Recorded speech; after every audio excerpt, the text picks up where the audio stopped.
little time zone mix up. My doctor's Zoom call is at 1:45, not 12:45. So I'll probably have two going, but I will still be paying attention.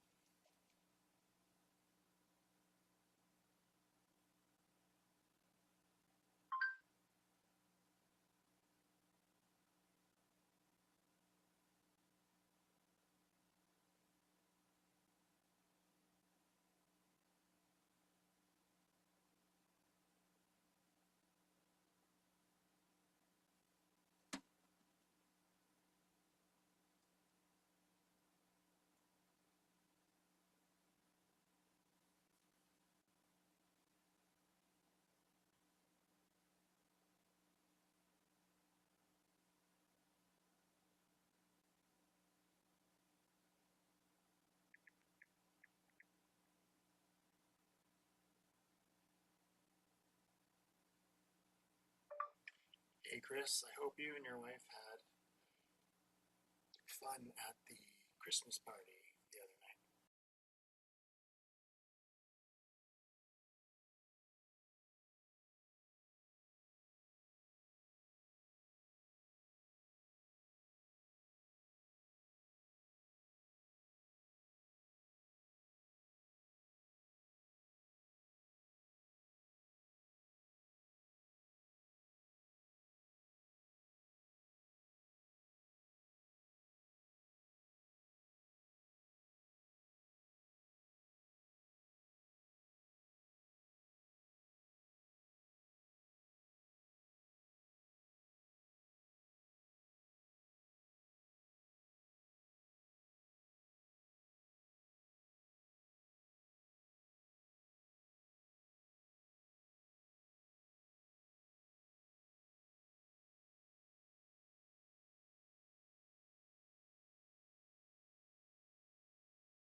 Welcome, folks, to this regular open council meeting of today, December 16th.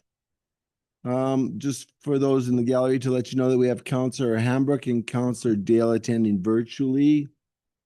For those that are attending virtually, we have senior staff around the table and the remainder of council. I'd like to start off by acknowledging that for thousands of years, the abundance that the earth's lands and waters provided us to live, work, and play is due to the ecological wisdom, stewardship, and reciprocal relationship that the world's first people have lived and live today. Begin by acknowledging the land on which we gather is the shared ancestral, traditional, and unceded territory of the Tanaha Nation and Secwepemc people. Golden is also home to the Métis Nation, Columbia River Society, and other diverse Indigenous heritage. We're grateful to have the opportunity to live and work in this territory. Ms. Seville, I see we have a number of late items. That is correct. We have three late items that are part of the council agenda, and then we have a fourth late item, which is a notice of motion from Councillor Guillo. So the first three items only require a simple majority, and the fourth item would require a 2/3 majority of council. So we'll break them up that way. Counseling for motion that we accept the late items, the first three late items onto the agenda under new business. Councillor Cooper, second by Councillor Routley. Any discussion, council? Seeing here none, all those in favor? Opposed? Carried unanimously. And then dealing with the fourth item, and again, this is a 2/3 majority. Looking for a mover, Councillor Routley, seconder, Councillor Guillo. Discussion? Seeing here none, all those in favor? Opposed? We got the 2/3 majority, carried unanimously. With that, we'll move on. And those, both of those, all four of those items will be under new business 12. So council, looking for the motion to adopt the meeting agenda as amended. Councillor Manuel. I think that's called BF. Yeah. My apologies. Seconded by Councillor Guillo.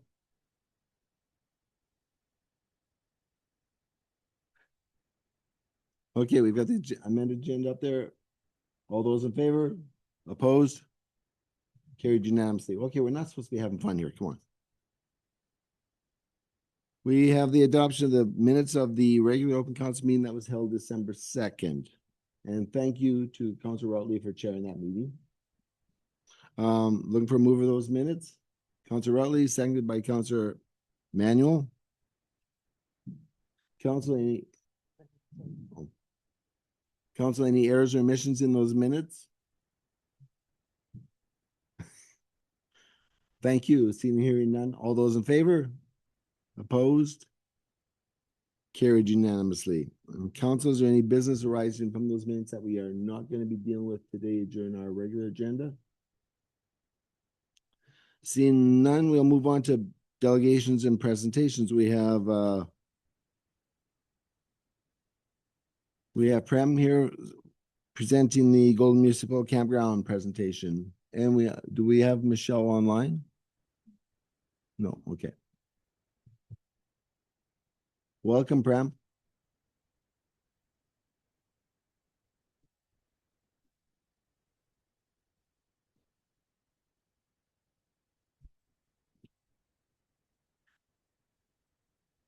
Good afternoon, Mayor and Council members. I would like to thank you for allowing me the opportunity to present the Golden Municipal Campground 2025 Annual Report on behalf of Whistle Stop Outpost. I'm pleased to share that year of 2025 was a year of growth. So we saw increased revenue, visitation, and stronger customer feedback, like more positive feedbacks compared to previous years. So the key metrics, what we have here is 2025, we have seen growth over 2024, which is 15% growth over 2024 in terms of visitation. We had lower cancellations compared to 2024, which was primarily due to improved communication, more clarity provided upon booking, and of course, better customer commitment towards our product itself. We could see a small dip in the booking conversion rate. The conversion rate is basically the number of campers who visited our website and made booking through our website. This small dip is primarily because we had more number of full days, because we were occupied for more number of days than previous years, as well as our office hours were open for longer compared to previous year. Previously, we used to open the office from 4 o'clock until 10 p.m. and to take reservations. But this year we opened the office at 2 o'clock. So that allowed customers to make more direct booking through us or through the telephone. So now I'll take you through the visitor demographics. Like, we had a very diversified number of visitors who visited our campground for this year. More than 30 people, they were customers from more than 30 countries. A majority of them were, of course, our domestic tourists, which comprises like almost half of the number. Second was from the European market, majorly from Germany, which comprises of another 25% of the visitation. Then from US, there were significant numbers, which were almost 500, like 488 campers were from US. There were dip compared to year 2024, but during the shoulder season, like in the early part of the season and while closing during the fall part of the season, there were stronger numbers from US, so which was great. And as you could see, like if you compare the visitation from previous year, you would see that there were marked improvement from European countries, and those were primarily because of the continued effort from Destination BC. They have been pushing BC as a tourist destination in European markets more actively, as well as they are increasing direct flights to Vancouver, linking to different parts of the Europe more so than ever. And that has resulted in improved visitation from European countries. So I'll take you quickly through the financial highlights. You have the data here to go through it. A few challenges what we faced were like increased cost of operation that were primarily due to the inflation. So we had the higher utility cost. The waste management costed us little more than previous year, and the site maintenance and the rising supply costs, rising the guest supplies, like the tissue papers, the cleaning supplies, and all, they costed us a little more compared to the previous year. Of course, that was due to the inflation, but with the increased occupancy level, we managed to offset those expenses. So basically, year 2025, we saw a lot of sporting event happening in our town, as well as we had a lot of tour operators. They showed interest in camping with us. They preferred us over our competitors. Our competitors like the other campgrounds in the town. So they primarily booked with the other campgrounds, but somehow they preferred to come back to us. One of the reasons was mosquitoes, but then after trying us, they felt that we are somewhat better and we provided them a little bit more comfort. Of course, that was possible because of our regular customer engagement and putting the situation better through regular communications. So while we had a lot of sporting events and in the town, there were a lot of bigger groups which booked with us, and bigger groups also meant like we had more challenges in managing the noise level. And but then we managed to handle them a little bit better with clearer communications and more frequent and regular engagement with them by identifying the group leaders of those bookings and having a more direct interactions with them. We try to share the responsibility to make sure that they take care of their groups, and that helped us in navigating the noise level from the groups. few of the challenges what we faced this year. They were somewhat similar to the challenges what we have every year, but this year was a little bit different due to heightened mosquito activity. So that impacted the outdoor experience of our campers. Other than that, we had the regular noise complaints from the trains, which is was not different like it happens every year. But we have mentioned that in our website. We make sure that we mention that upon check-in, and also like when a customer is trying to make a booking over the phone, we make sure that we are upfront and clear about it, about our location. So customer knows before arriving what to expect and what exactly is our product. Other than that, we had a few issues with internet. Of course, the expectations are ever increasing from customers' point of view. A lot of them, they want to stream, they want to play the live video game and all that. So sometimes it does get challenging. The data what we have of internet does get exhausted by the end of the day. And we had few complaints regarding that, but nothing major. If you go through the written complaints or written feedbacks what we have received from the customers. Other than that, there were challenges related to weather. Like this year, it has rained a lot more than how much it rains here in Golden. So, so much so that it almost rained every single weekend, and that did impacted the experience of the tent campers. But that was challenges related to nature. So when you are in nature, expect the nature to take its own course of action. So overall, it was okay. I mean,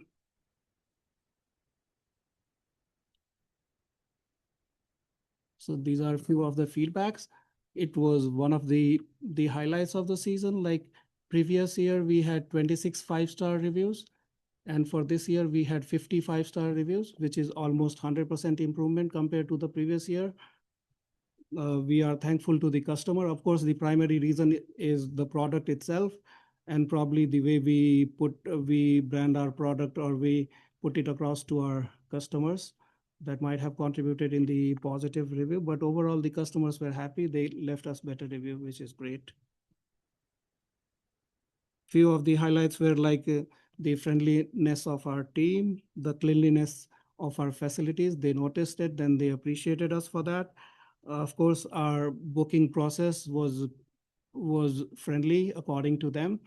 And we have a very reliable booking software, which is operating in more than 120 countries, and customers find it handy using it by themselves. So that was great.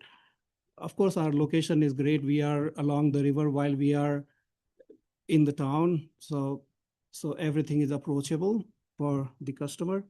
So I mean, customers were happy. Looking forward for 2025. I mean, looking forward for 2026. For 2025, we again hold a seat in Tourism Golden. That of course helps us with the data about what is the trend of visitation, whether it is increasing or not, as well as at the same time, we can share our feedback to the Tourism Golden. So this gives us an opportunity to have a to and fro communication with them. So that's great. Other than that, we managed to engage ourselves with the BCLCA AGM Annual General Meeting Convention. So BCLCA is BC Camping and Lodging Association, and there are lots of campground operators and owners who take part in this. They bring in their own experiences and challenges what they face during the day-to-day operation. At the same time, like BCLCA has set programs where they introduce ourselves to the industry leaders in terms of insurance providers, the supply providers and all that. So we educate ourselves through engaging with the BCLCA, and we have been doing it, and we look forward to do it in the future as well. So for the 2026, we look forward to, the trend is looking positive.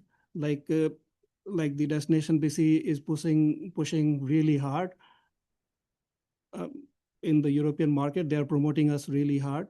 So we look forward for increased European clients, as well as there are a lot of interest in Americans as well. I mean, neighbors as well. So we look forward for a stronger year of 2026 going forward.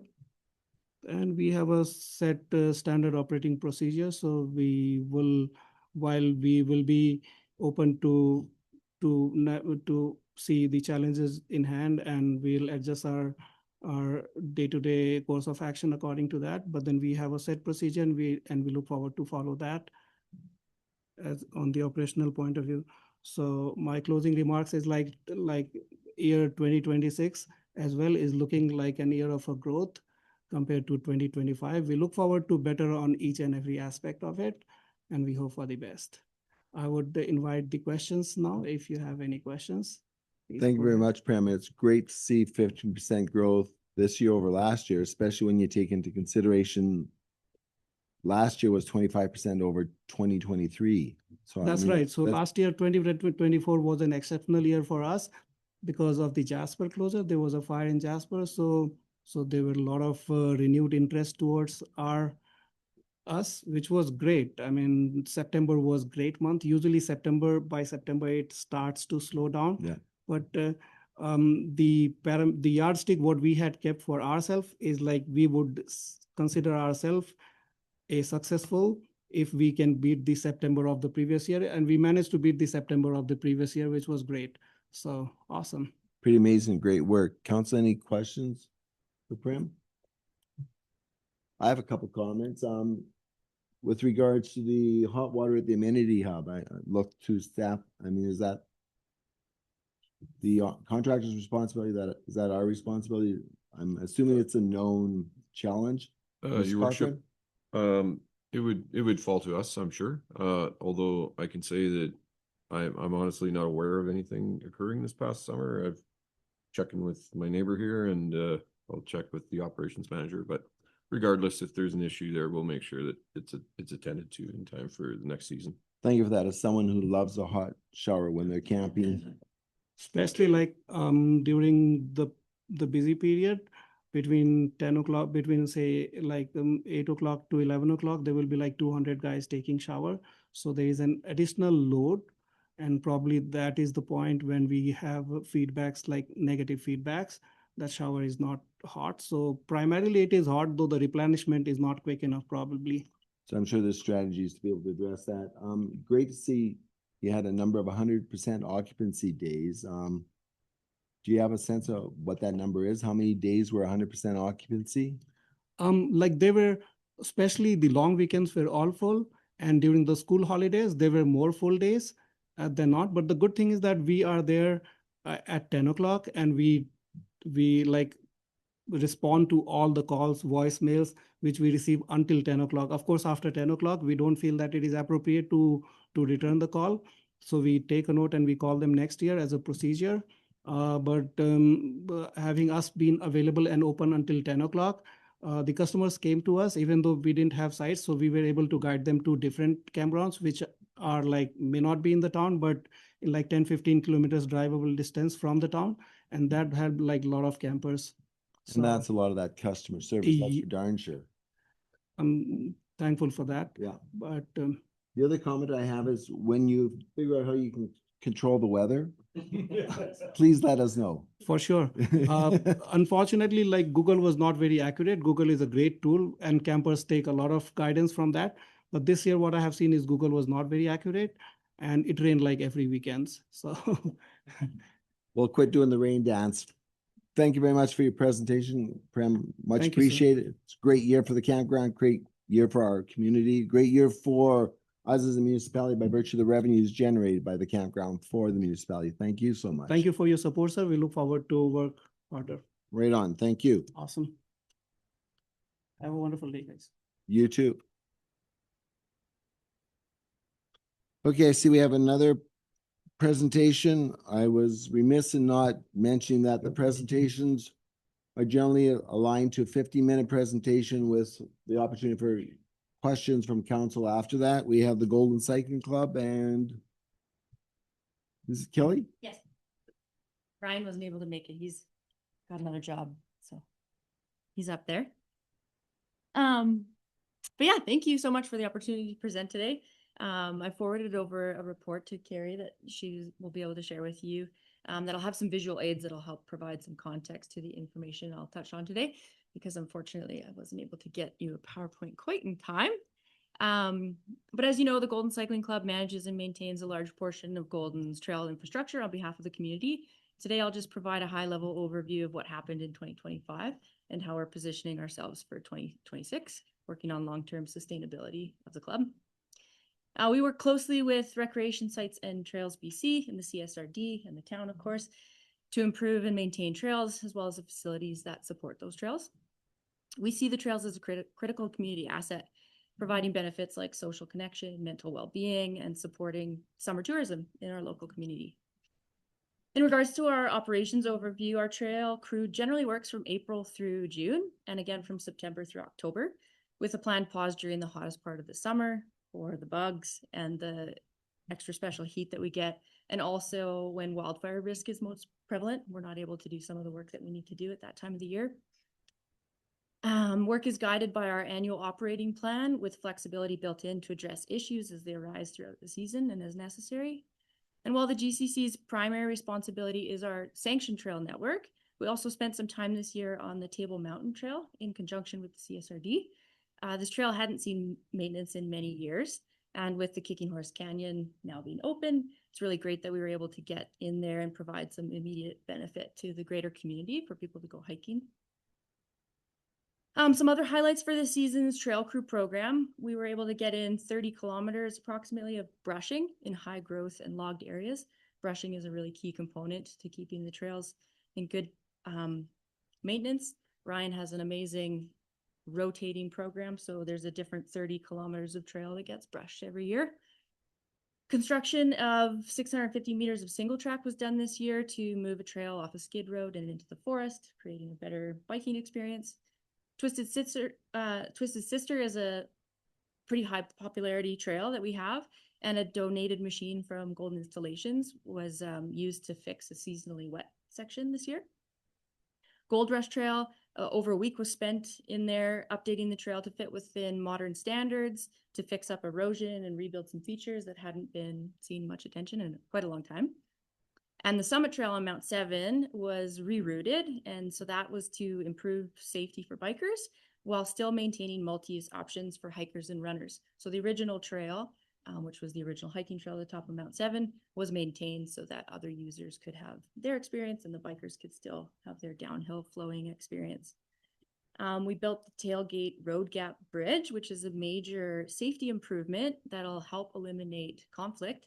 This feature, if you're not familiar, is along the Psychosis race line, and it goes over an old hydro road, which is used by a lot of motorized traffic. So this way, all the bikers will be able to go over the bridge, and all motorized traffic, including large trucks, can actually fit underneath the bridge. So that'll help eliminate conflict there. We did 2 invasive weed pull events, one at the bottom of Snake Hill and one at the Bike Skills Park. And we're hoping to continue to work on the Bike Skills Park specifically because there's quite a bit of invasive weed up there, and it'll take a bit of time for us to get that kind of into better condition.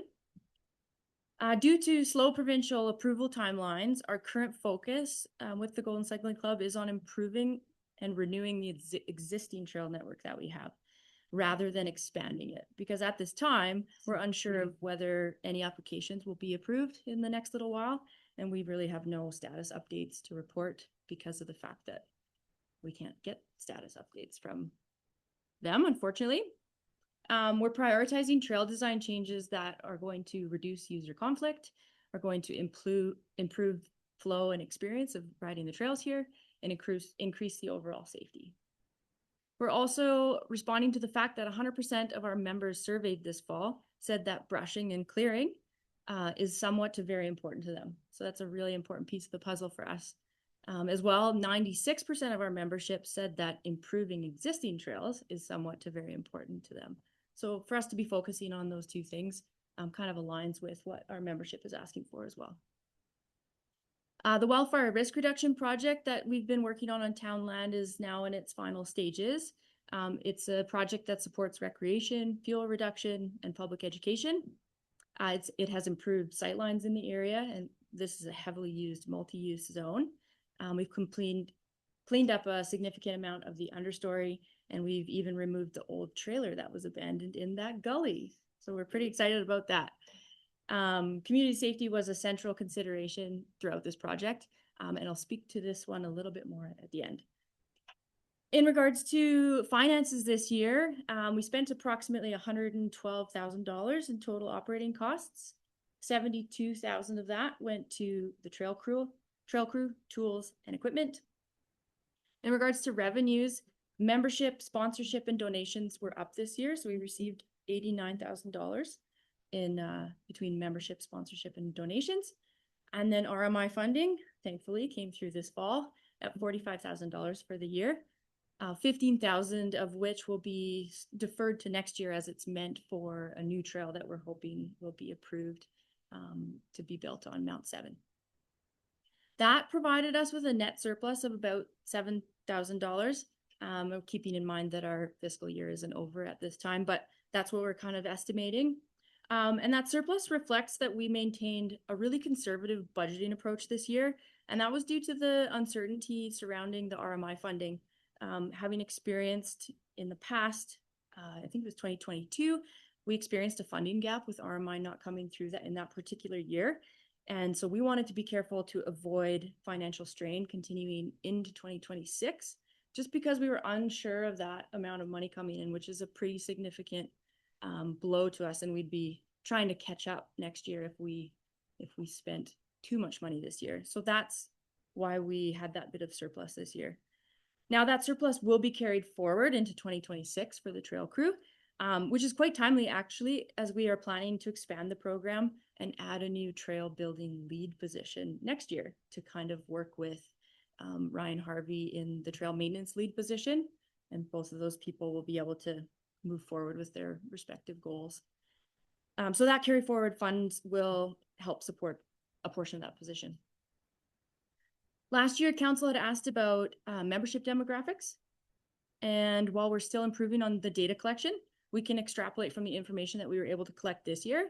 And we know that approximately 86% of our members are from Golden, 10% are from Alberta, and 4% are from elsewhere, whether that's BC, the United States, or Ontario.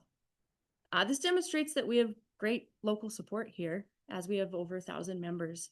Our annual survey continues to show high satisfaction with both the trail network and the direction that the cycling club is taking. And the feedback reinforces that trail maintenance is viewed as a core community service by many of the people who live here. So looking ahead to 2026, we'll be focused on renewing our strategic plan, which will begin in May. Our 4-year plan is kind of up for renewal, so we'll be revisiting that and seeing what kind of direction the club will be taking. Pretty exciting times. Expanding the trail crew, of course. Targeted safety improvements in the networks. We're hoping to upgrade a bunch of the signage that is fairly outdated in the CBT parking area, as well as at Reflection Lake. We're hopeful for that approval of the jump trail that we're hoping to create on Mount 7, which will provide something to our membership and to tourists and visitors alike who want to see something like that in a community. We've got some gazebo projects that are hopefully at the CBT, thanks to some funding that came through with RMI. We're looking for some more matching funds on that, but we're hopeful that we'll be able to move forward with the gazebo project. And we're also continuing to work on the Skills Park area improvements, invasive weed management, and keeping things to a higher standard in that area. So that's it for a bit of my report. I have a few things that I'd love to ask of council. One of which is we would greatly like to be involved in the development of any recreation master plan that may be moving forward within the town. We believe that we're an important piece of that puzzle. And so even though we don't have a roof over our heads, we still see ourselves sort of as a facility of sorts that's important to the town. So if there's any opportunity for us to be involved in that master plan in the future, we would appreciate that. The GCC is also aware of the CSRD's regional trail strategy, and we welcome the opportunity to help advance and find solutions to help move things forward in regards to the regional trail strategy. And with respect to ongoing challenges around provincial approval processes, we would hope that there could be some advocacy on behalf of us at the UBCM for improvements to these processes to better support our community. We're working hard to maintain a high standard with our trails, but that also means we need to keep up with the industry. And if we're not able to continue developing biking, we'll kind of be left behind, and we won't be seen as that destination that we should be for mountain bikers to come and recreate. So hopefully that's something that you could take forward. The last thing and kind of most timely is the wildfire risk reduction project, which we started back in 2024. You might remember, with some funding from the Columbia Basin Trust. The cycling club engaged with Pioneer Forest Consulting to prepare the fuel treatment prescription, which was shared with the fire department and the Fire Smart team. We recognize the town council may not have had the opportunity to review that prescription document, which identified a few really important things. And while we are mulching, chipping, and grinding the majority of fuels that we have in the wildfire risk reduction area, the prescription does identify that there's some areas that can't be accessed by mulchers, and will require some pile burning within town limits to achieve the project's objectives. So that being said, the project status, most of the prescribed work is complete, with approximately 15 days of mulching remaining. There's currently about 80 debris piles within the treatment area that were intentionally created and are intended to be burned. These are class 2, approximately 1.5 by 1.5 meters in size. If they're left unburned, these piles will remain as concentrated fuel loads, and this could be hazardous, and the project's intending to reduce the hazard, not increase the hazard. So that's an important piece of the puzzle. In regards to oversight, the treatment area that we're working within, it was identified as a high priority treatment area in the wildfire risk reduction tactical plan that Pioneer put together in 2021. And because of that, Pioneer will definitely be carrying out the burn under suitable conditions, beginning with test piles to confirm venting. So they'll just do a few piles at a time to confirm that the venting's working and it's a good day to be doing some burning, and with appropriate fire suppression measures in place, including trained crews and equipment that will be on site to help manage any incidents. We're hoping to develop or continue developing a communication plan, and we'll coordinate with town staff in advance and get some media out so that people know that this is going to be occurring. And so I suppose our request today is that we respectfully request council's consideration of a variance to bylaw 921 to allow the prescribed pile burning to proceed, enabling the wildfire risk reduction to be completed by the end of January 2026. And I've brought along Michelangelo to help answer any questions if there's any concerns regarding the fire program. And I'll be happy to connect everyone with Mark Dasher as well if there's any questions in regards to what Pioneer's role in this will be. Thank you very much. Appreciate the report, and we appreciate many aspects of the work that the group is doing. I'll start off with a couple comments. And the work, although it fits, but it doesn't fit the invasive weed stuff, extremely valuable and very much appreciated. It's kind of off the side as far as biking and stuff, but it's appreciated that the group is willing to take on that challenge in those areas. Glad about the bridge over the road because I was having trouble gapping that. I'll leave it at that, and I'll look to council if there's any questions or comments that council has. Council Guil? Yeah, I do have a question with regards to this variance. When they made the plan for this, did they anticipate that these piles were going to be there? Yes, it was always part of the prescription. Oh, I was just I would be surprised why they didn't apply for it then, not now. So in 2024, I actually reached out to the fire department and to Michelangelo with Fire Smart, and I was not under the impression that we needed council's approval for that. So that's my misunderstanding. But I was in close contact with the fire department, who was very supportive in helping us move this forward and ensuring that the variance wouldn't be an issue. So yeah, that's a miscommunication, I think, if anything. It was not intentional. And I actually only found out about this yesterday that we didn't have a variance. But Was follow up on that, look to staff and say which is the appropriate staff to be able to speak to what the process would be to garner that variance. As one staff looks at another. I have a copy of the bylaw right here that says everything that needs to happen on it. Okay, and have senior staff been able to review that or aware of this request? No? this was last minute due to the fact that I found out about it last night. Okay, so probably the best route is for council to kind of set some direction for staff to be able to work with you to be able to get the variance in place and ensure that all the check boxes are checked off and all the ducks are in a row type of thing. Sorry about the reference to ducks. That's later in the agenda, isn't it? Yes, okay. Is that an appropriate direction, Mr. Dindergar? Yeah, no doubt staff can take this forward.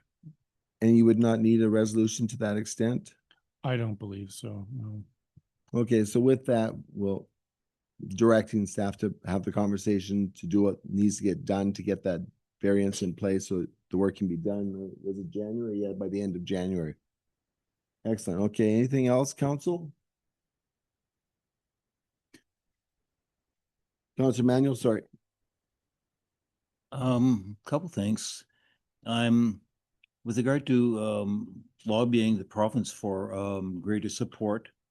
You know, I'd like to hear more about that in the summer. UBCM is several months away, Mhm. but you guys doing a hell of a job. So obviously I can't make any decision on my own, but I'd be interested in seeing what you're looking for that we might be able to assist you with. Sure.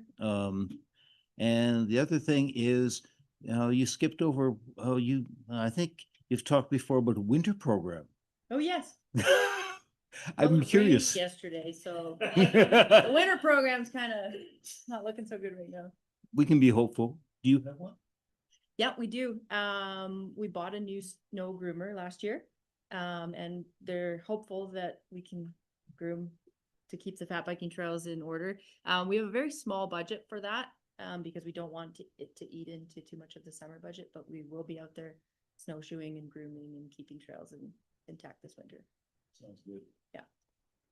Thank you. And there was a couple other requests and just an awareness that your involvement with the regional trail strategy. And I've been having a number of conversations as senior staff have also been having at the CSOD with regards to some of the identified projects within there and the working along with the GC squared would be great. So I don't see any issues there. With regards to the recreation master plan, I'd look for Mr. Petrovic, and do you have a list of participants that would be involved in that at this point in time? Well, one, funding for Rec Master Plan is going to be discussed as part of the operational budget process. However, at this point in time, kind of the idea that's percolating with staff is looking at doing a workshop with council, hopefully in the spring, that really starts to talk about what is a recreation master plan. And hopefully starting a conversation with council where we can start to develop some terms of reference for a document and actually come back to you with a cost and a magnitude and details on such a project. However, when it comes to relationships with the cycling club, the recreation department has a wonderful working relation with the cycling department, and pretty much anything trail related or access into our park spaces and such, we're always kind of knocking at the door of the cycling club with feedback. So just from a council perspective, to be assured that there is a strong working relation there. And we've already had a couple conversations about if we start working on more of the parks component of a Parks and Rec master plan, that obviously the cycling club would be one of our first partners at the table. Great, thank you. Just check my notes here. I guess the other comment was with regards to the work that you guys are doing to reduce the user conflict. I think that's extremely valuable. Long term, that's for darn sure. How does that go? Something about keeping everybody happy in the woods? We try. We're trying to. Okay, if there's nothing else from council, thank you very much for your report. Really appreciate it. And there'll be conversations during the course of the 2026 relative to with the advocacy stuff at UBCM. It's about identifying some specifics. Sure. And then we can be able to get some staff reports around those, and then be able to take that to the appropriate people at the provincial level. Absolutely. Excellent. Sounds great. Thank you very much. Thank you.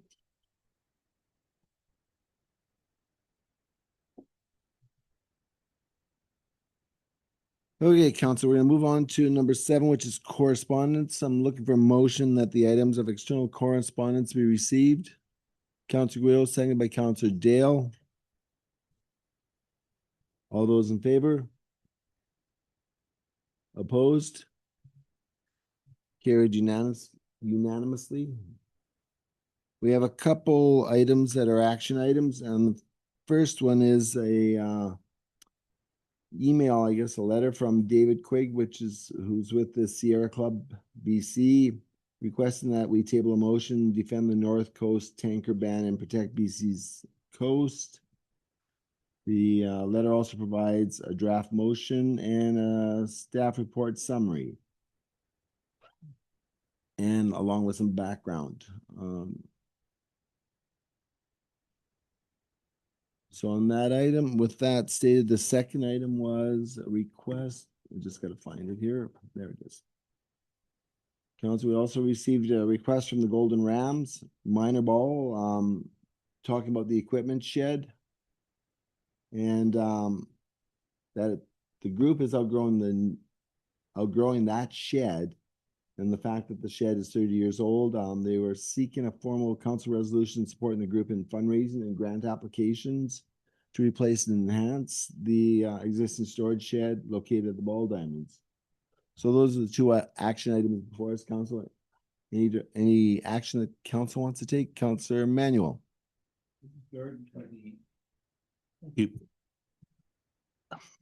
With regard to this, the first item, with regard to the tanker ban in the Northwest BC, I'd like to, there's a letter on there which I'd like us to support, because the tanker ban is there for a very good reason. The people in the area, the indigenous people in the area, go back 10,000 years or possibly more. Hecate Strait, which is part of the area being banned for tanker traffic, is just hellish. If you read any things, it's just a horrible place to take a big freighter through. And if you're older, you might remember something called the Exxon Valdez, and it was a tanker that went ashore in Alaska, and I don't think they finished cleaning it up yet, and that's more than 25 years ago. So this is not something which we need to support the people up there. I don't think a ban is in any way appropriate, and it would be horrible for them. So I'd like to recommend that we use the template of the let's see, Saanich letter as a letter to the letter of support. So in the form of a motion? Yes. Motion that we support a letter of support using the Saanich letter Yes, as a for template. continuing tanker ban in that area. Okay, I'm looking for a second to the motion.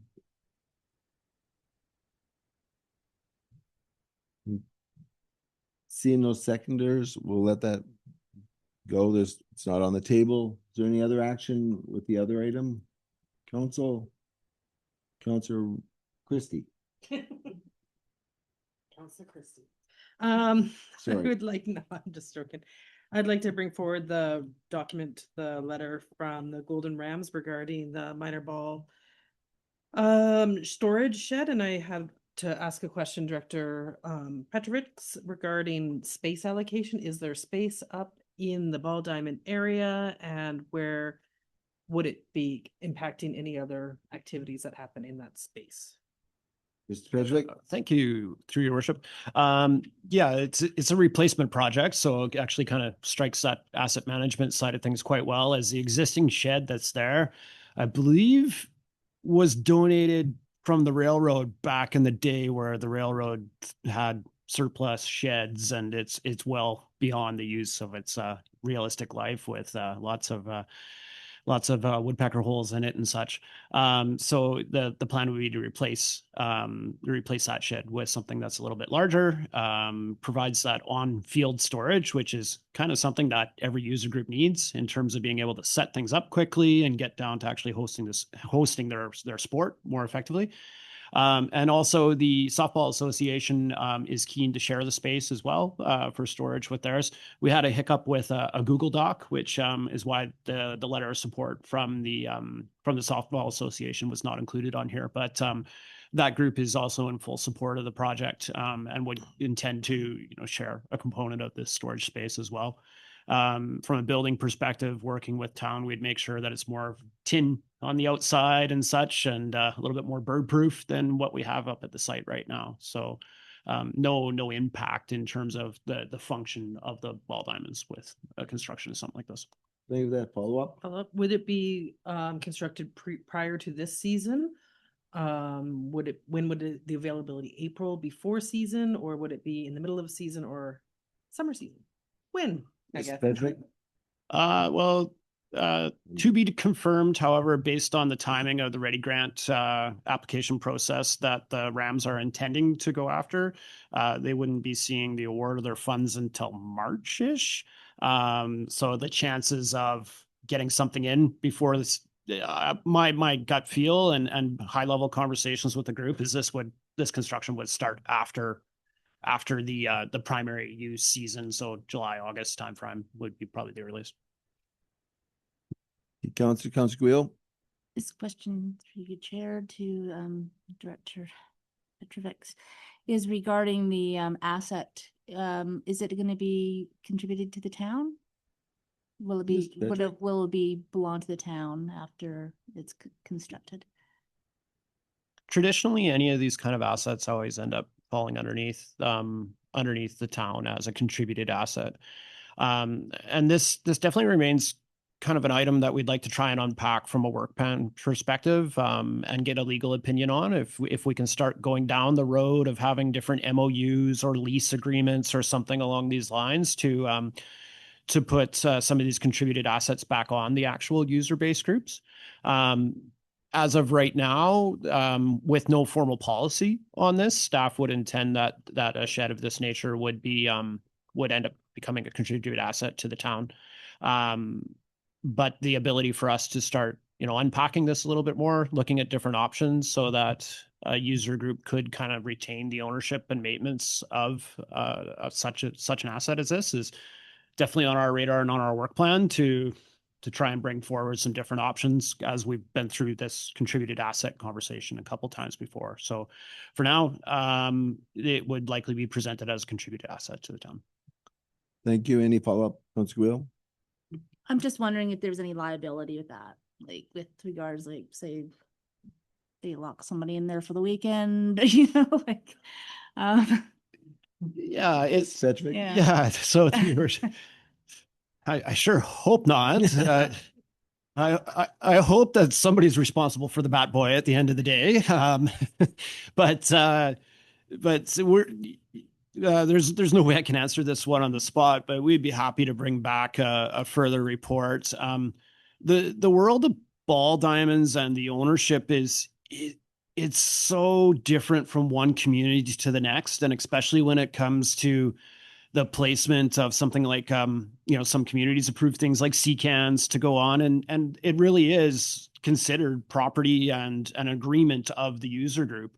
And we have within our built spaces, such as the Recplex and Arena, we have different user groups that have storage nooks or storage spaces where they store stuff as well. And in the outdoor environment, we're kind of doing a similar thing. We just have to build a building in order to have that space. So a bit of a long-winded answer, but it's definitely something that we could kind of take back to our desk and bring back a little bit of research on. However, knowing that the Ready Grant process deadline is forthcoming before your next meeting in January, if council wants to debate a motion to support this, that's kind of a go or no go for this group in terms of applying for a grant. Any follow-up, Councillor Guil? So your reference to someone being locked in there, is that a cross-reference for the timeout space in the Recplex? the little tent there. So council, what's the desire of council? Councillor Routley? No. Thank you. Okay. Thank you, Mayor. Yeah, I'd be supportive of a resolution. I suppose I'd be willing to put forward a motion that I know there's some prepared language potentially drifting in from stage right. Council authorized the Golden Rams to place an equipment shed on town of Golden property at Keith King Memorial Park. It's speak to it because it's only been moved, but Yeah, I've got a mover. I get a seconder, and Councillor Hambrook speaking to it.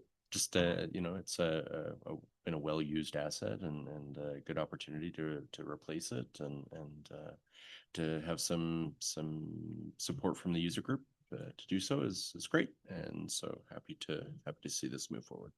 Okay, thank you. Any other speakers to the motion? Seeing none, I'll call the question. All those in favor? Opposed? Carried unanimously. Thank you for that.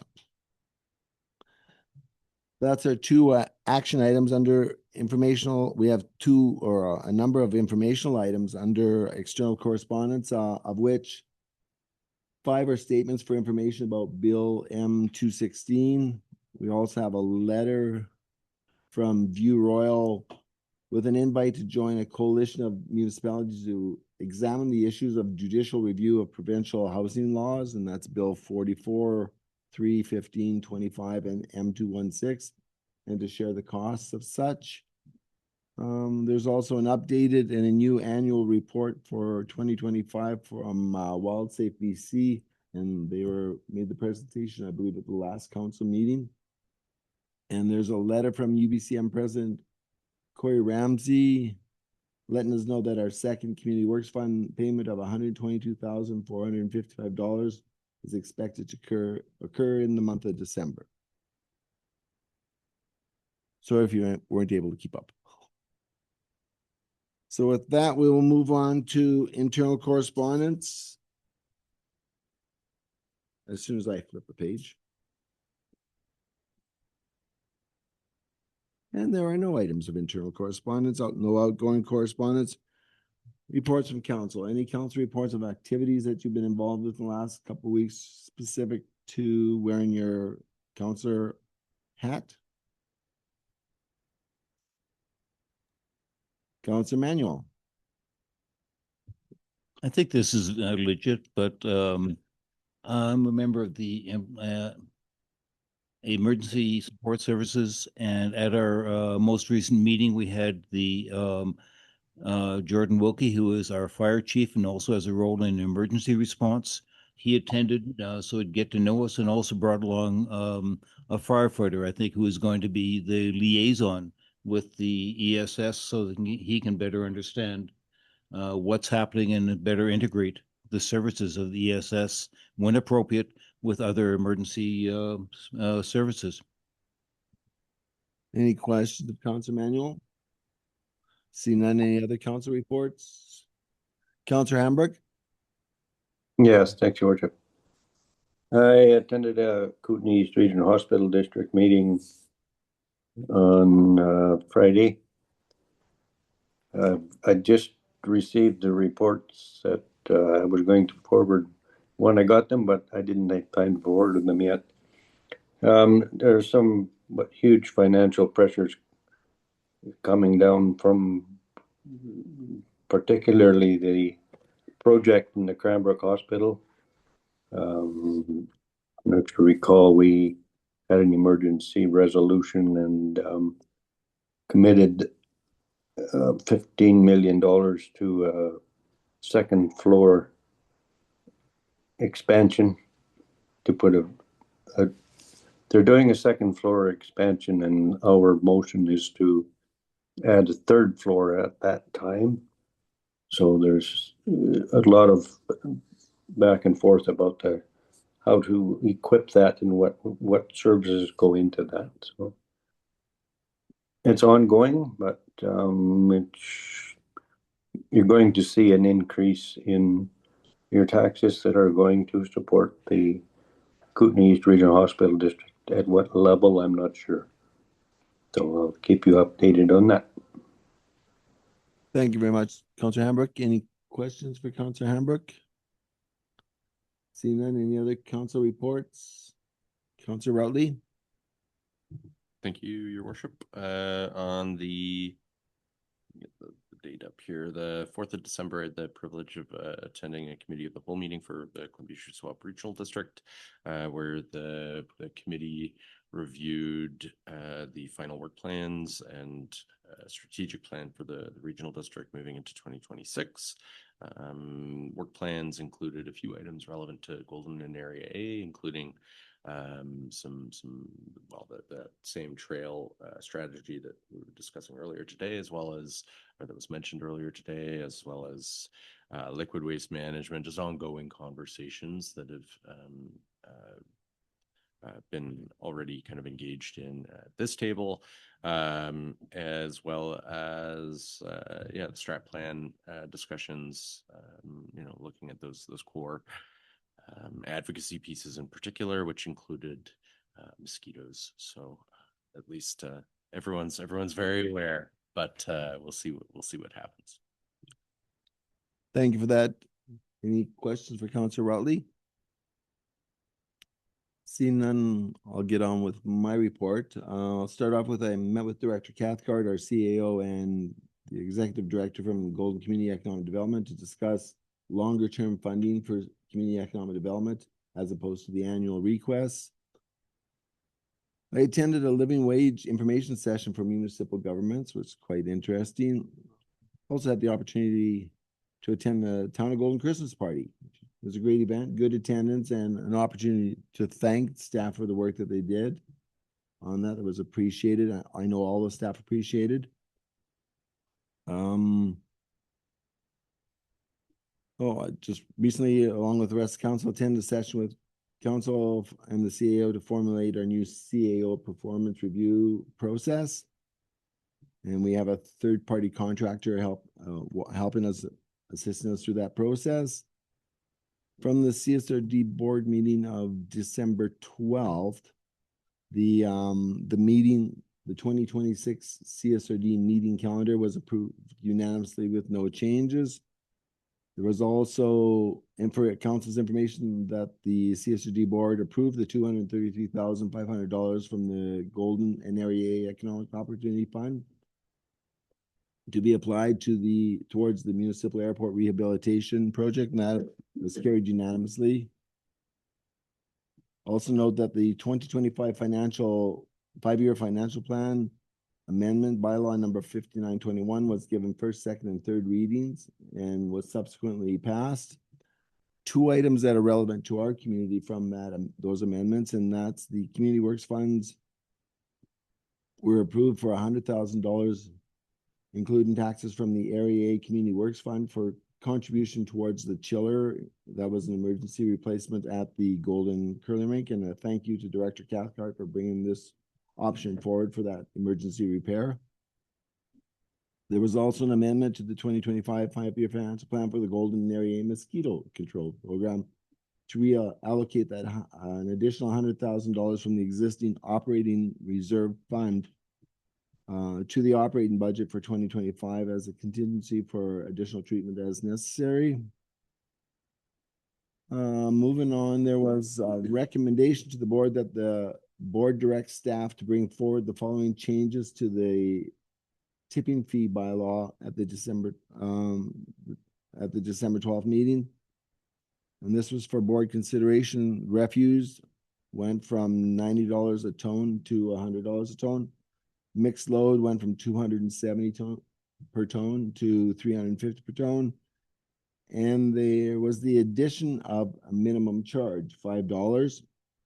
And this was to include yard and garden waste, which has historically been free.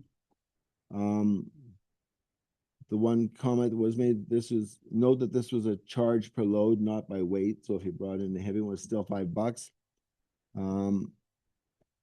And the supplemental resolution or a supplemental portion of that resolution was that the taxation element in the solid waste budget be capped at $600,000 with an annual inflation adjustment applied thereafter. That $600,000 goes into reserves to fulfill the responsibilities. I'm just trying to find my note here. That 600,000 is to go towards the reserves to address the unfunded liability so that we can try and build those reserves. We're actually gathering funds to address this known liability. So it's a long process. Originally, staff had done the calculations and brought forward to the board a request for $1.2 million annually, because that speaks to the volume of dollars that are needed to address closures, opening new landfills and the such. The board, in its infinite wisdom, curtailed that and actually for 2025 reduced that to 300,000, and then going forward is looking at and was brought back up to $600,000. Another key point in the discussion was the minimum $5 charge. The final resolution on that was that the board, so the $5 charge is in place, but there was supplemental resolution that the board accepts the following change to the CSRD solid waste disposal tipping fee and regulations amendment bylaw and free yard waste drop off for an appropriate period in the spring and fall. So we're kind of going back to the seasonal free dumping as determined by staff. That motion was given second and third reading on the 12th. What else is there? Also add that there's been some discussion regarding the strategic planning objective of having liaisons with tourism, golden, and golden community economic development. As per our strategic plan that was set up in the plan as one of the outcome directions, actions, objectives. This is an item that I was involved with initially, and staff are following up with the entities to have the discussions to see if it's desired by them, and we'll get some reports back from staff on that.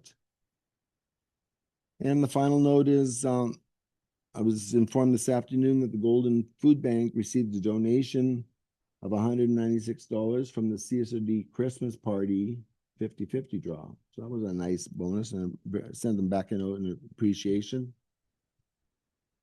I'll leave it at that. If there's any questions of my report, don't hesitate to ask. Councilor Manuel? I understand that the CSRD group that is studying the future of our well, we used to call them dumps in the CSRD are what's going to happen to them, where we're going. Do we have any better sense of when we'll get that report? I look to Mr. Cochran as a member of that advisory through your committee, I worship, believe. Through your worship, I'm aware that the CSRD has just recently reached out and indicated that there will be a meeting coming up later in January. I believe it's the 21st. So I'm sure I can provide a better update after that. Thank you. I ask because I know we're dealing with most people don't think about the damn things until they break, but it's very big questions, very large amounts of money involved. So I'll be very curious to find out what our future holds. Follow up, Mr. Cochran? I'd just add, your worship, yeah, the meeting that's scheduled to occur is intended to be a debriefing of the public consultation that occurred for the PTAC. Thank you. Anything else, council? Any other questions? Report? If not, we will move on to there's no reports from committees. Did I say a hand go up? No. No. And we're on to reports from staff. We have a verbal report from the Chief Administrative Officer, Mr. Denegar. Thank you, Mr. Mayor. Apologies for not getting this out to council, so you'll just have to listen very intently. So for myself, I just want to comment that the Joint Job Evaluation Committee, which is an internal body within this organization, which was formed earlier this year, has been hard at work since April with at least a dozen all-day work sessions.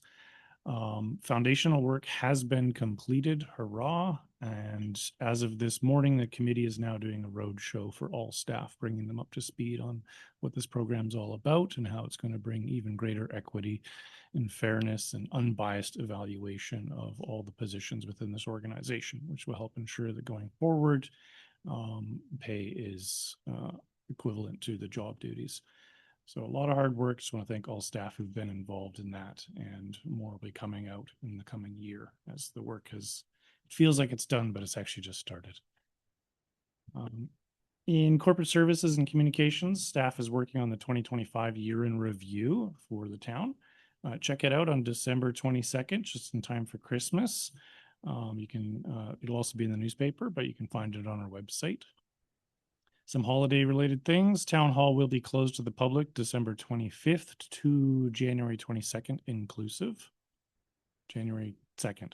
Did I say 22nd? We're just done for a month. Don't call Good us. We'll catch, call you. good try. December 25th to January 2nd inclusive. And we'll be reopening on Monday, January 5th. Thanks.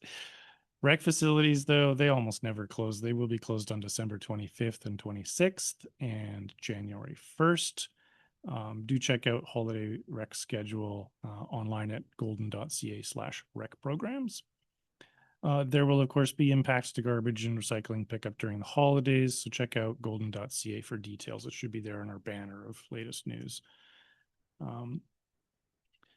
Finance and admin, as you expect, continuing hard work on the budget and at the same time audit, because let's do everything at once. The next budget meeting will be tomorrow. The Standing Committee on Finance will be beginning consideration of the operating budget. I hope to see you there.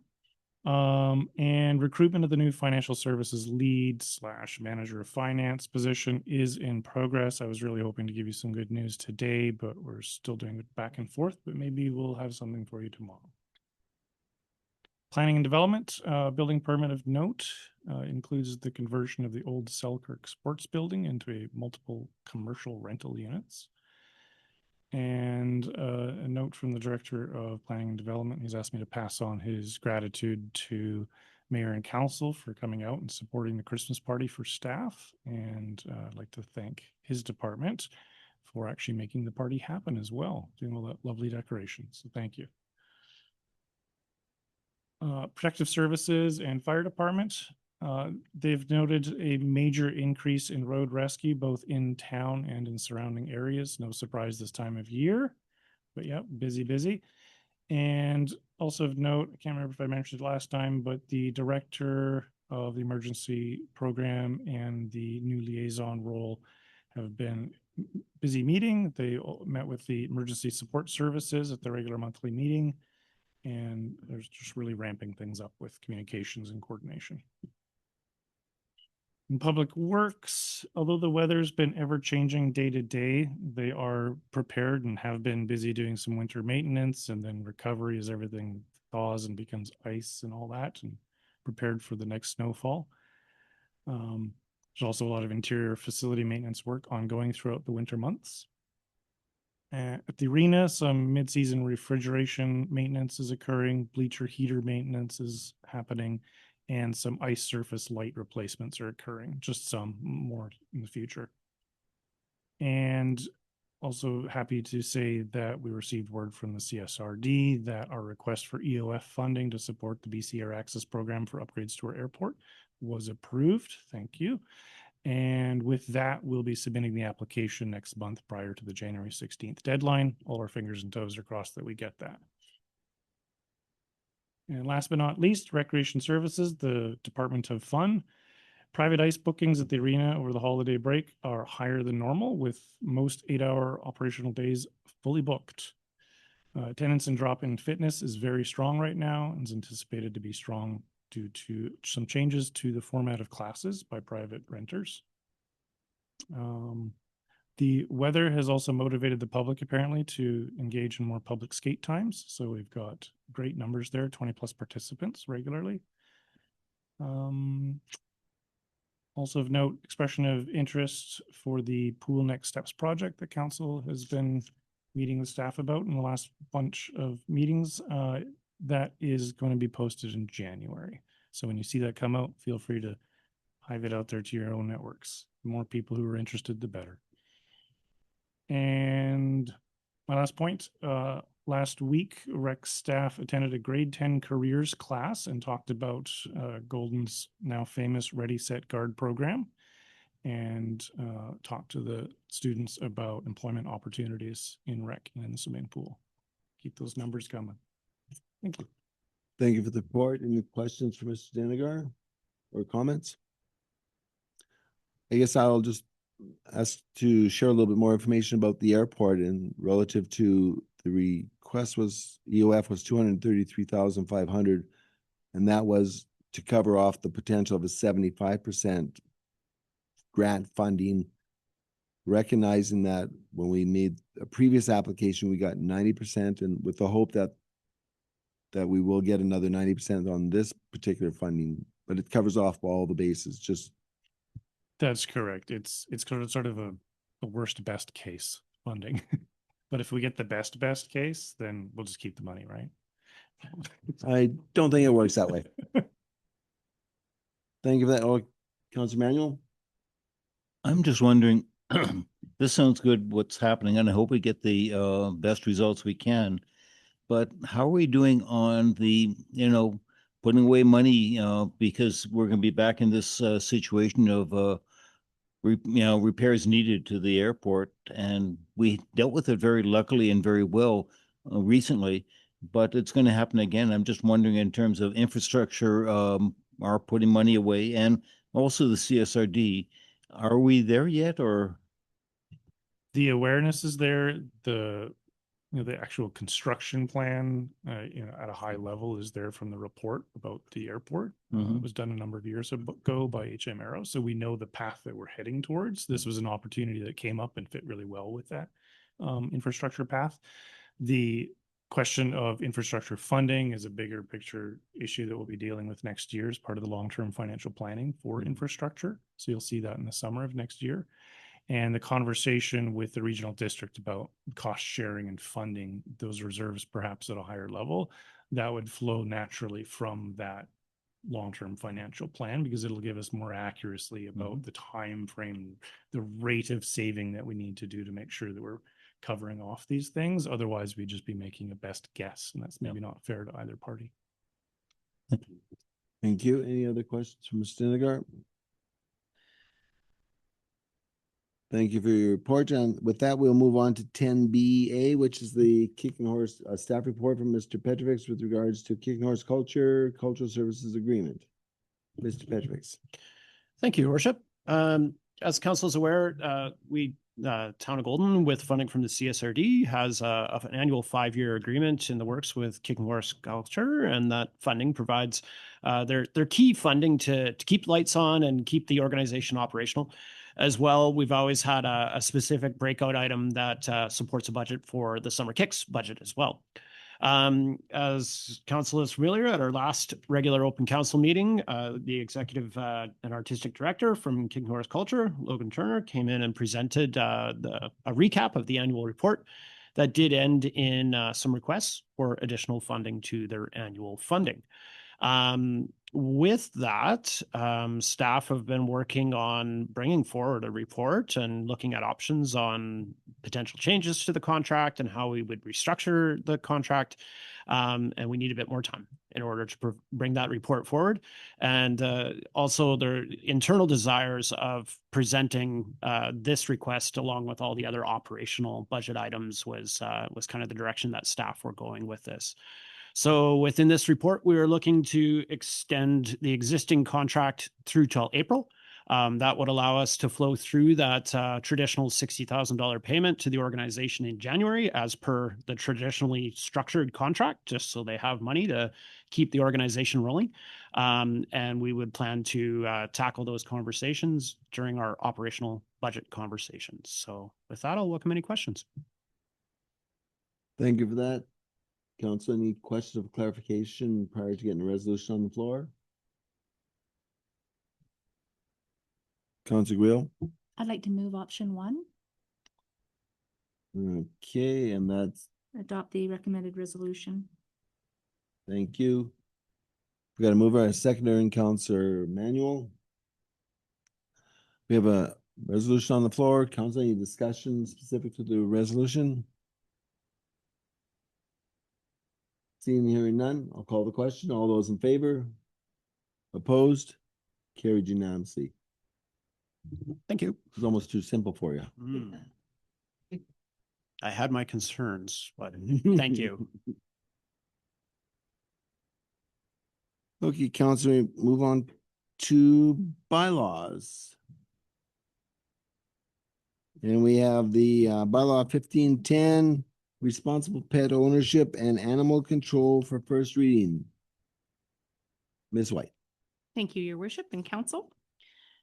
Before you, you have a report and accompanying draft of the proposed Town of Golden Responsible Pet Ownership and Animal Control Bylaw number 1510, 2025 for your consideration and potentially consideration of reading one.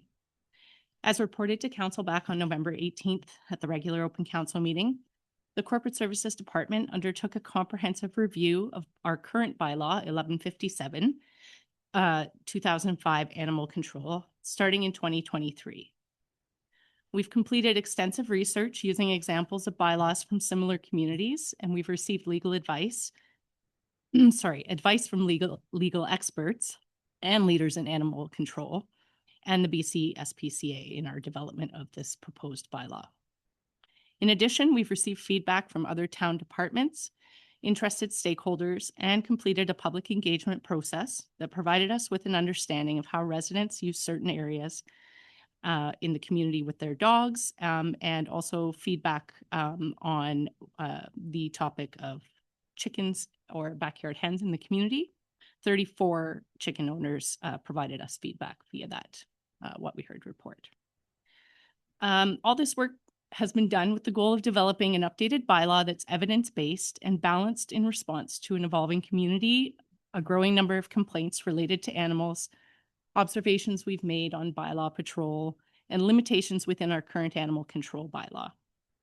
Staff have summarized the most notable changes to the bylaw for Council's consideration, and we've incorporated an updated on and off leash map based on the direction provided by Council at the November 18th regular open council meeting. Specifically, I will note that the highlighted changes to that are, if I can find my own staff report. So the highlighted changes include adjusting the map to add the section of the Riverside Rotary Trail that enters at 7th Avenue and extends west to Fisher Road as an approved off-leash area. While we were making that edit, staff noticed that it would make sense to make an additional minor adjustment to add an additional area to create a loop that connects this area to Confluence Park, which is also designated as an off-leash area. So we've also added that in as well. In addition, the proposed schedules for licensing and penalties, we've also provided comparisons with those with other communities, and we've included information gathered through the BC SPCA's model animal bylaws and recommendations put forth by the Local Government Compliance and Enforcement Association of BC in order to demonstrate a rational chain of analysis that has considered the relevant law and facts in the aforementioned proposed license fees and penalties. Regarding the coop and enclosure area calculations, upon receiving some feedback from the community, we have discovered a calculation error in our proposal for coop and enclosure requirements. Our proposal allows for 6 hens, which would have actually resulted in a combined coop enclosure area of approximately 90.42 square feet for 6 hens. The initial calculations of 5.38 square feet per hen for a coop is still in line with the minimums presented by the BC SPCA for chickens and backyard hens, as is the 0.9 square feet per hen for an outdoor enclosure. So the total calculation was off because we were accounting, that math was for 5 hens and we have proposed allowing 6 hens. These measures are similar to those found within model bylaws provided by the SPCA. And while the bylaw intent is to set standards for consistency, owners are encouraged to incorporate features such as roosting bars, insulation, and multiple nesting options to support hen welfare. With all of this in mind, staff would just like to note that first reading is a chance for us to introduce the bylaw to council in order to determine if the scope and intent is in line with what council desires.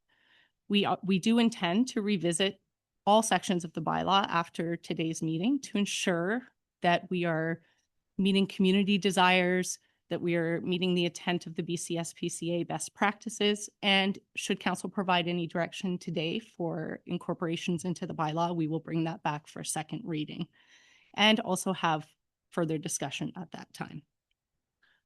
All of that said, staff are recommending first reading of the bylaw with the proposed edits to the coop and enclosure adjustments at this time.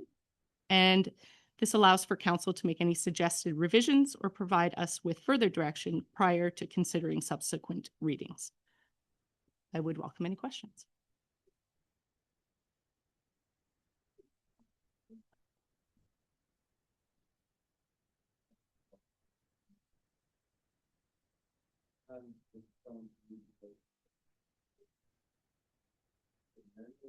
Looking for seconder, Councilor Routley. Speaking to the motion, questions, queries? I can't help but resist. I can't resist but to say, I'm sure Councilor Cooper was paying attention to your calculations and she's gonna do some recalculation. And I'm sure she appreciates coop enclosures. Make it smaller. With that, that's two for the meeting. Not two for you, but two within the room. Councilor Routley, you had some comments? My apologies. Thank you, Worship. And thank you,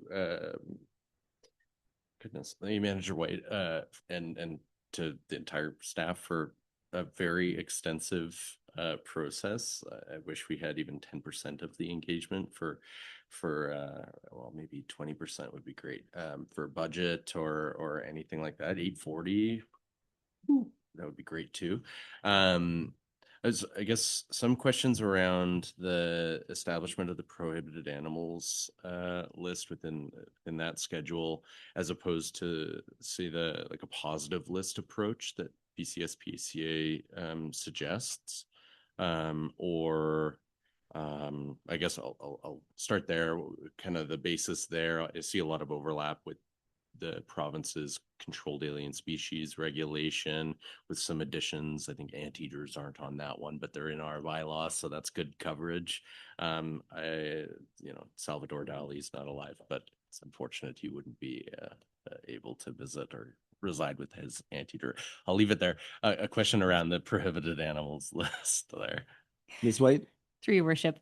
Councillor Routley, certainly you made a good point that this specific schedule really sort of came out of the provincially suggested prohibited animals schedule that we actually received through the Local Government Compliance and Enforcement Association.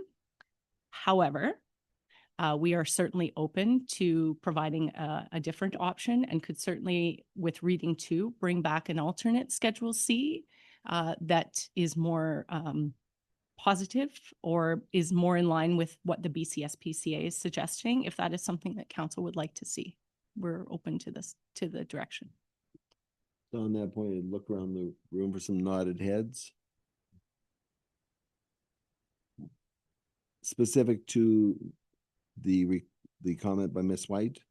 No, to the same subject, but not to that aspect. Okay, so first, before giving direction to staff with regards to second reading, kind of looking around the room for some nods of the head, if everybody's okay with staff taking this away and bringing back some language relative to BCSPCA. Okay, we'll go with that, and then I'll go to Councillor Manuel. I'm just wondering another aspect of this, and it calls for an establishment of an animal shelter.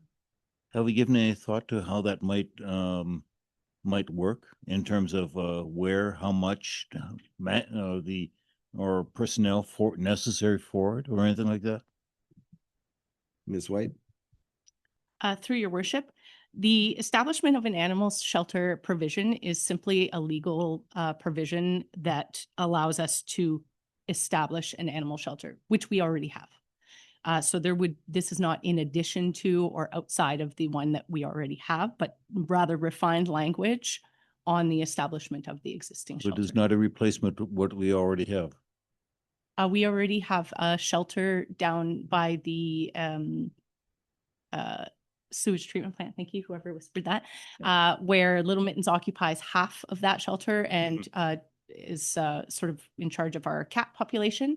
But that is where we would bring any impounded dogs. Sounds good. I thought maybe it might involve something new. Maybe one day. Thank you for that. Any other Councilor Cooper? Yeah, so I was going to talk about the barnyard hens and everything. I just wanted clarification because I understand now that there's been an upgrade, change in the calculations. But when I'm reading that is 9.69 square feet for the hen enclosure, and then below when it's the coop enclosure is 5.3, are the enclosures together, or would there be a hen enclosure separate from the coop enclosure, or is it on top, or how does it look? Potentially, if the coop is at one spot and the hen enclosure is at another spot, is that a possibility, or are they both combined? Ms. White? Through your worship, we are open to council suggestion on this. However, the initial intent of the bylaw is that the coop and enclosure, which is essentially like a run for your hen so they can get the outdoor experience, would be together so that your hen would leave the coop and go into the enclosure and still be protected from animals and wildlife. That said, I will stress that that is at the moment just a recommended provision based on other research that we've done. And if council would like us to explore further, which we intend to do anyway with this section, other options for guidance on that issue, we can do so. I think it's fine. I was just curious so then the measurements are actually bigger than when the hen is one shape and then the run is addition to the hen. Correct. Yes. That's what thank you. No further questions. Clarification provided. Thank you very much. Councilor Rutley? Sorry, one more. Within section 15, we speak, this is I guess an existing provision around the sort of maximum numbers of dogs and cats. It's paragraph 15.2, there's an exemption for young dogs. Would it be possible to do the same for cats? Obviously, they have litters of 7, whatever. Yeah, so immediately, if they're not spayed, could end up with a situation. Again, this is all very like, we're not going to be knocking down doors and checking if you have cetaceans or tarantulas per se, but definitely want to make sure that it's some recognition, I guess. Cats. Response, Ms. White? Through your worship, yes.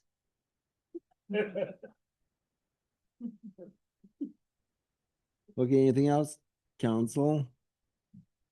We haven't mentioned ducks at all. I'm amazed by it. Okay, with that, we have a recommended resolution for first reading. I'm looking for a mover. Okay. Can you remind me who the mover and seconder were? Councillor Manuel moved, Councillor Routley seconded. Thank you for that. Gapped.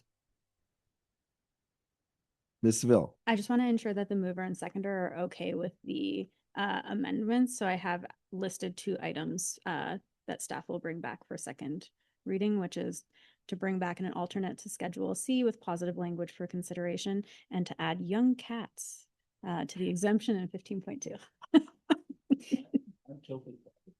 Okay. It's good with the mover and seconder. I see some nodding heads around the room. So with that, I will call the question. All those in favor? Opposed? Carried unanimously. And I would Thank you, echo Councillor Routley's comment with regards to 840 survey responses. Pretty amazing stuff.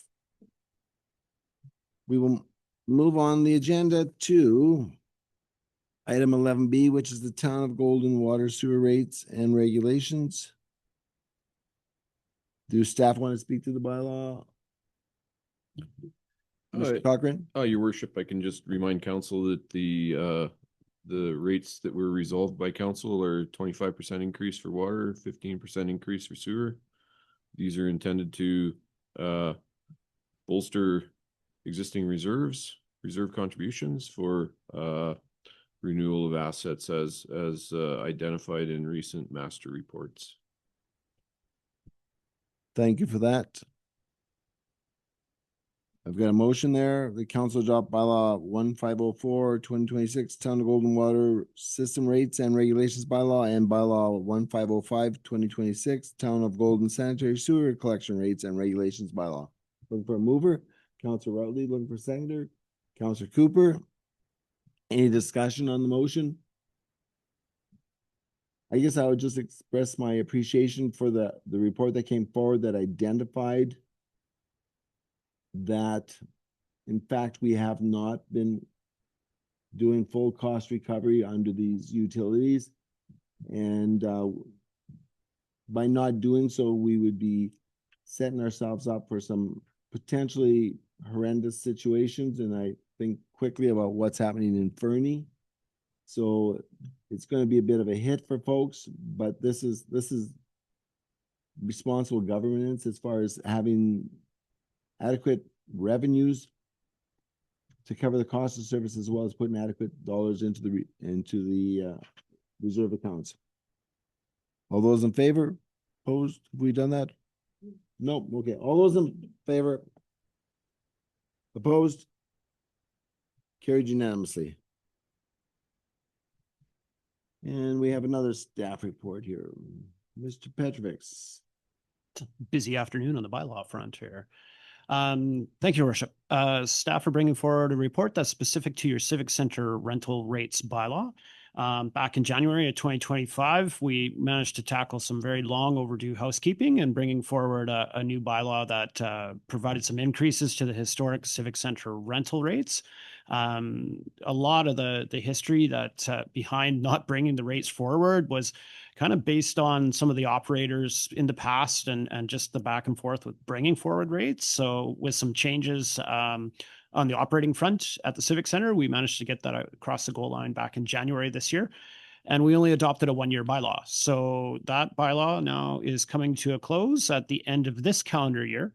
So staff are presenting council with a new Civic Center bylaw that includes a 5% rental rate increase on all of our rates.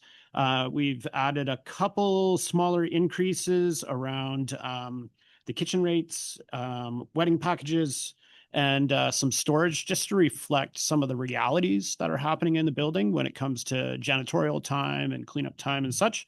And we intend to bring this bylaw forward as means to get us in a position where we can bring forward a larger conversation on rates and fees with all of our facilities, as your recreation rates and fees bylaw expires in April of this year. So from a staff perspective, we would like to be able to have a comparative conversation where we have Civic Center, Recplex Arena, swimming pool, KKMP, all kind of in one big bucket at the same time, as we do find that a lot of times renters are comparing renting a place like the Recplex dry floor, the Recplex covered floor, compared to the Grand Hall at the Civic Center. So we would intend to bring forward a bylaw and potentially make some amendments or repeal and renew this bylaw as part of the 2026 work plan. Attached to this is the comparative schedules from where we are at right now to where we intend to go, and I'll welcome any questions from council. Thank you for that, Mr. Petrovic. Council, any questions of clarification prior to the resolution on the floor? Councilor Guillaume. I just want to say that I'm glad this is only for a year. This is because I really do think that we need to be intentional about who we are subsidizing so that we are, we have out-of-towners that are coming and use the facility. We have ticketed events, and it would be nice that we have the fees kind of reflect that. So. Thank you for that. And Mr. Petrovic, response? For clarification as well, within this report, it's up in the screen in front of you right now. Working with the crew at the Civic Center, we did get some great information kind of on the use in the space and what's going on. And just to your comment, Councillor Gill, underneath the existing bylaw, we do have 3 different price categories, your A, B, and C pricing category, and the parameters of that are defined within the bylaw. So your A category events are definitely intended for any kind of out of towns, weddings and such. Your B pricing is for those more ticketed related events where a group is charging admission at the door. And the C category is for those events such as public open houses, informational sessions and such. So we have spent a considerable amount of time trying to come up with categorization on that. The opportunity for us to do more or change more is definitely there. And the idea of kind of doing that in comparison to our other rates and fees just seems a lot more efficient from a staffing perspective. So there's some better parallels. But back when this was first developed, that 3-tier category was intended to hit many of the components that you just noted. Follow up? Yeah, it doesn't necessarily like separate. I mean, people in Golden get married and people in Golden have ticketed events or CSRD, but there is people coming from outside of Golden that do that as well. But I just think that it would be a little bit better to have some sort of a little higher charge for the ones that are not the ratepayers of Golden that are actually subsidizing it. Mr. Petrovic? Yeah, through your worship. CSRD, because they do subsidize as well. Yeah, so for clarity, there is a contribution to the operating budget as part of the shared services agreement by the CSRD in the Civic Center. That's to the 25%, if I'm remembering correctly. The rentals in this facility, as of now and for the last 2-3 years, I would say that 95 to 99% of the rentals have been tied back to local related events. Just as an FYI, I can pull some more detailed information on that. But even when it comes to larger weddings, there's always family ties back into the community. In that perspective, we haven't really seen an uptake in that civic center in terms of like out of town based events that are complete standalones over the last couple of years, just as supplemental information. Thank you for that. With that, looking for a motion of clarification. Councilor Cooper? When I'm looking at the Rexplex covered and the Rexplex uncovered rates compared to the Grand Hall rates, is that providing for the time allowance that it takes to put the cover on and off? Or is there any asset management for the cover? So the events that are using the cover, which potentially is causing damage to the very expensive cover, is that included in these rates as well? Mr. Petrovic? Plenty of room for improvement, I think would be the best way to answer that question. The floor cover rate is based on a full day rate. We really try to avoid doing any kind of half day use of putting that floor cover down because of the time associated with it. As part of the rates review coming forward on the Recplex rates and such, staff will be noting the opportunity for some increases to cover staff time, because right now it's a stretch to cover our staff time for, it requires 3 staff to pull that cover down, another 3+ staff and 4 hours of time to pull that cover up and clean it. So there's definitely some opportunities that we plan to highlight when we get into the rec rates and fees bylaw. Follow up? No, that's what I'd like to see for the next coming through, is that staff time is included in costs for those expenditures. And just as a reminder for council, it was council who set the direction to have that wooden floor as opposed to a multi-purpose rubberized floor. I think it was that. Yeah, through your worship, back when we were going through this whole process of sourcing a new floor for the Recplex, staff did bring forward an option that to put in more of a plastic style rubberized based floor that we could have ran a floor machine over to clean it up. And the direction based on some public feedback was to go with a full hardwood style floor.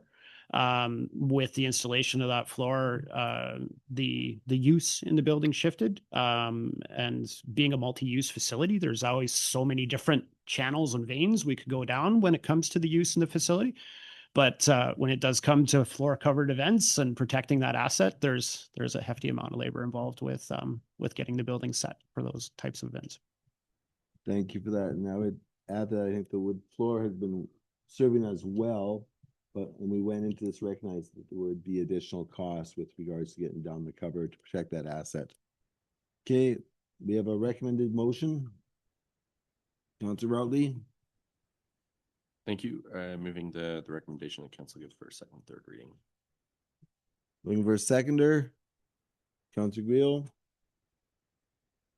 Any discussion on the motion on the floor? Seeing here none, all those in favor? Opposed?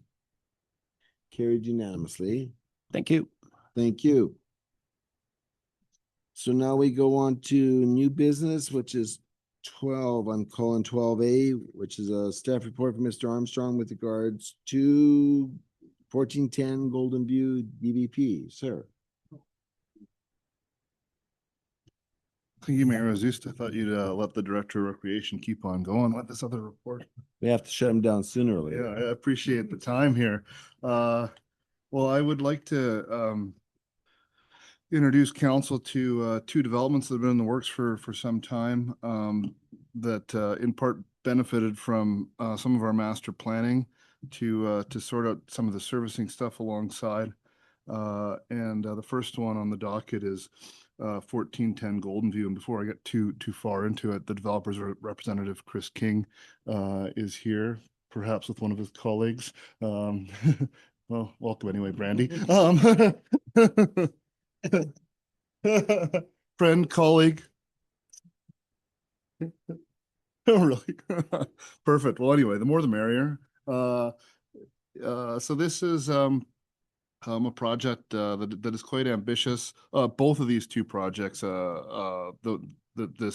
one at 1410 and across the street at La Fontaine, I think really meet some of the intents of our visionary documents, the OCP, as well as the zoning bylaw of having two gateway projects when coming in from the east. This is a 143 unit project on a 2-story parkade. With the zoning, it'll be commercial on the ground floor, 20 hotel units. And then there's 3 buildings consisting of 6, 5, and 4 stories, as well as 2 townhouse buildings that would overlook the lovely Columbia Valley to the south. The proposal is a development variance permit, and I'll get to that in just one sec. The developer isn't proposing to stratify the project and is looking to secure market rental housing financing, which is really great. And there's 14 units or 3 bedrooms, so that's great for families as well. The main variance really for council's consideration as part of the development variance permit is the height variance going from 12 meters to 22.5 meters. So kind of that 3 to 6 story or really 4 to 6 stories. A number of years ago, council passed some policy in regards to consideration of development variance permits in the corridor development permit area. That section is inserted here. And the main aspect, I think the developer in their submission has showed shadowing and other aspects, but the main item as part of the analysis of the submission comes into in regards to offsite works, not fronting the development. And on the North Bench in particular, there's some large infrastructure requirements that I'll get into in a sec. But the developer has committed in their attached letter to front-ending those elements, and this would really unlock development on the North Bench that is basically hinged on these infrastructure upgrades. So just to quickly go over some of the utility capacities, and I won't repeat all this when we get into the next report. But the first one is the 12th Street lift station and pipes. We'll be seeing this with pretty much every project coming forward to council. Everyone feeds into that final push to the sewage treatment plant. And just earlier on today's council agenda, those rates were established in bylaw for contribution to the 12th Street lift and pipes. The second section here details North Bench infrastructure, and a lot of it is actually outlined in the guide that council funded in order to help explain some of these elements and some of the tools in the toolbox to unlocking recovering some of the costs in our development related offsite infrastructure capital cost recovery guide. A bit of a mouthful there, but the first project is the Pine Drive alternate alignment, and good news, the town has designed this, and it was recently tendered, but prices were over budget. So potentially it could be re-tendered sooner, but definitely Q1 2027 is under consideration. And then we would set up a cost recovery similar to 12th Street lift station is the intent that's been discussed with council in a staff report dating back to August of 2024 from the Director of Public Works. The second big item is the Northeast Booster Station that Urban Systems estimated at 3.5 million. The developer has already taken the initiative, knowing that these height variances aren't approved, but to commence design has been their engineer Stantex has been working with the Director of Public Works on that.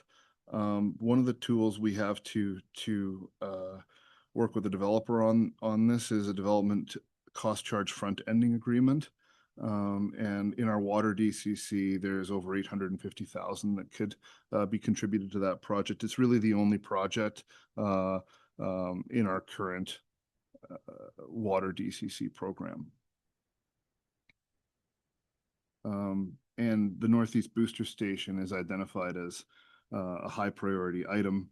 And there's an excerpt in the report from the integrated water strategy.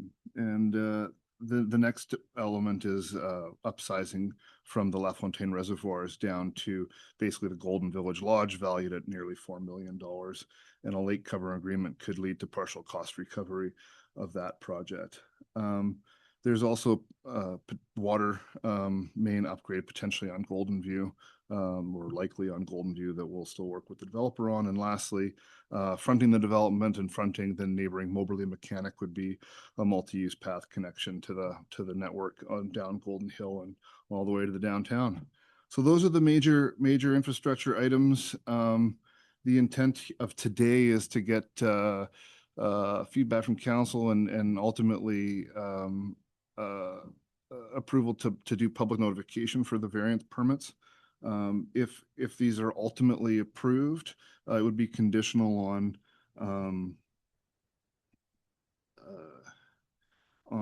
the development variance, on the developer entering into these agreements described in the report prior to the formal issuance of the development variance permit. Lastly, it's important to note that both of these projects are working together to bring this infrastructure about. And with that, if there's any questions, myself and Chris, the developer's representative, are here to answer any from council. Thank you for that. Mr. Armstrong, council, any questions of clarification prior to getting a resolution on the floor? Council Cooper? I wanted clarification on the number of units. So when I looked at on the one chart, I don't know which page this is, it goes through counts of bedroom. Building A has 43, building B is 57, building C 28, so on and so on, which equals 151 units. But the staff report says that there's 123 units. So what actually, how many, I'd like a breakdown of how many units, townhouses versus, because the numbers don't equate to what is reported above. Mr. Armstrong? Yeah, there's a lot of information on that table, and then there's some units that were proposed as lock-off suites. So that's one that we got clarified as well. But ultimately, there's 143 units, and I believe there's 7 townhouse units. So that's included in the 143. Okay, so the 143 has 14 3-bedrooms and 7 townhouses, and then the rest is a mix of 1 and 2 bedrooms. Is that I think the 14 includes the townhouses, but yeah. Also recognize 143 total. Sorry, recognize that 20 of those units would be commercial on the ground floor. 20 of the 143 are commercial units. So I guess I'd like when we come back for the reporting, having a clear breakdown of what the numbers are per units would be helpful. Mr. Armstrong, is that a task that's doable? Absolutely. We can make a simpler version of that table. There's a lot of information with the bedrooms and such there, but 143, including the townhouses, are there. Thank you for that. Any other questions of clarification, Councillor Guile? Yeah, just one question, because it's quite a lot of information. Just to clarify, maybe for myself and the public, what are these going to be built concurrently, or is one going to be coming first? How is this going to be developed? Mr. Armstrong, are you I able think to I speak would to that? defer that one to the developer. Chris, feel free to push the button on the mic. This feels good to say, Mr. King. Thank you for the question. At this time, we do propose that both developments would happen concurrently. However, they would be staged depending on the availability of our general contractors.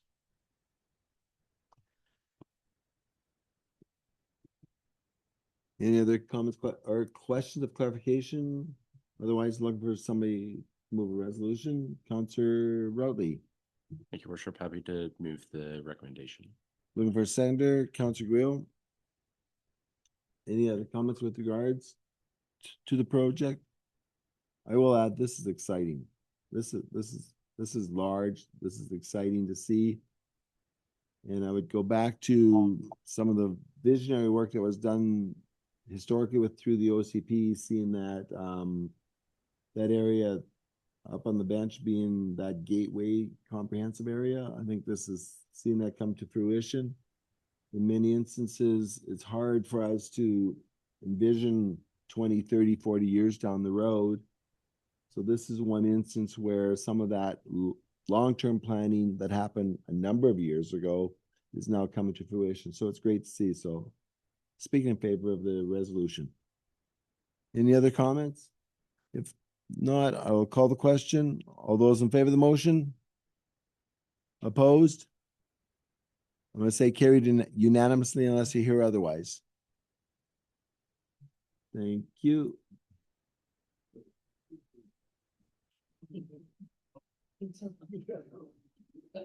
You're not off the hook yet. Mr. Armstrong, you have the staff report for 1401 Lafayette. Yes, thank you, Mayor. So this is a 178 unit hotel. I'll note that the floor plan actually does reflect some suites within that floor plan. Again, this project is as the mayor was just referencing, part of that gateway experience coming in. There are a few variances here and a few things that staff is supportive of. There's a lot of landscaping on the perimeter fronting the hotel in various places, but hoping to get a few more trees in that parking lot. But ultimately, we're hoping those are details we can work out later with the developer if the height variances are ultimately considered and supported. So this is all the same infrastructure except for Golden View water pipes. So I won't repeat myself.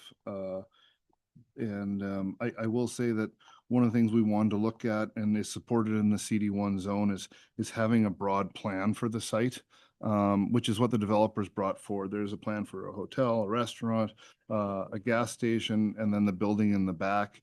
There's maximizing shared parking through that long-term vision. That being said, at this point, the developer is really just applying for that phase one, the hotel and the restaurant.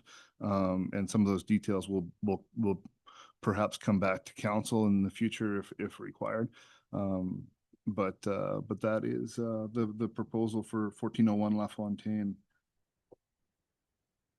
Thank you again, Council. Any questions of clarification prior to getting a resolution on the floor? Council Cooper? And looking at it, is there staff housing included, or how is the staffing housing? Is that in the other unit or is that in this unit? How is that being addressed? Look to Mr. King. Thank you for the question.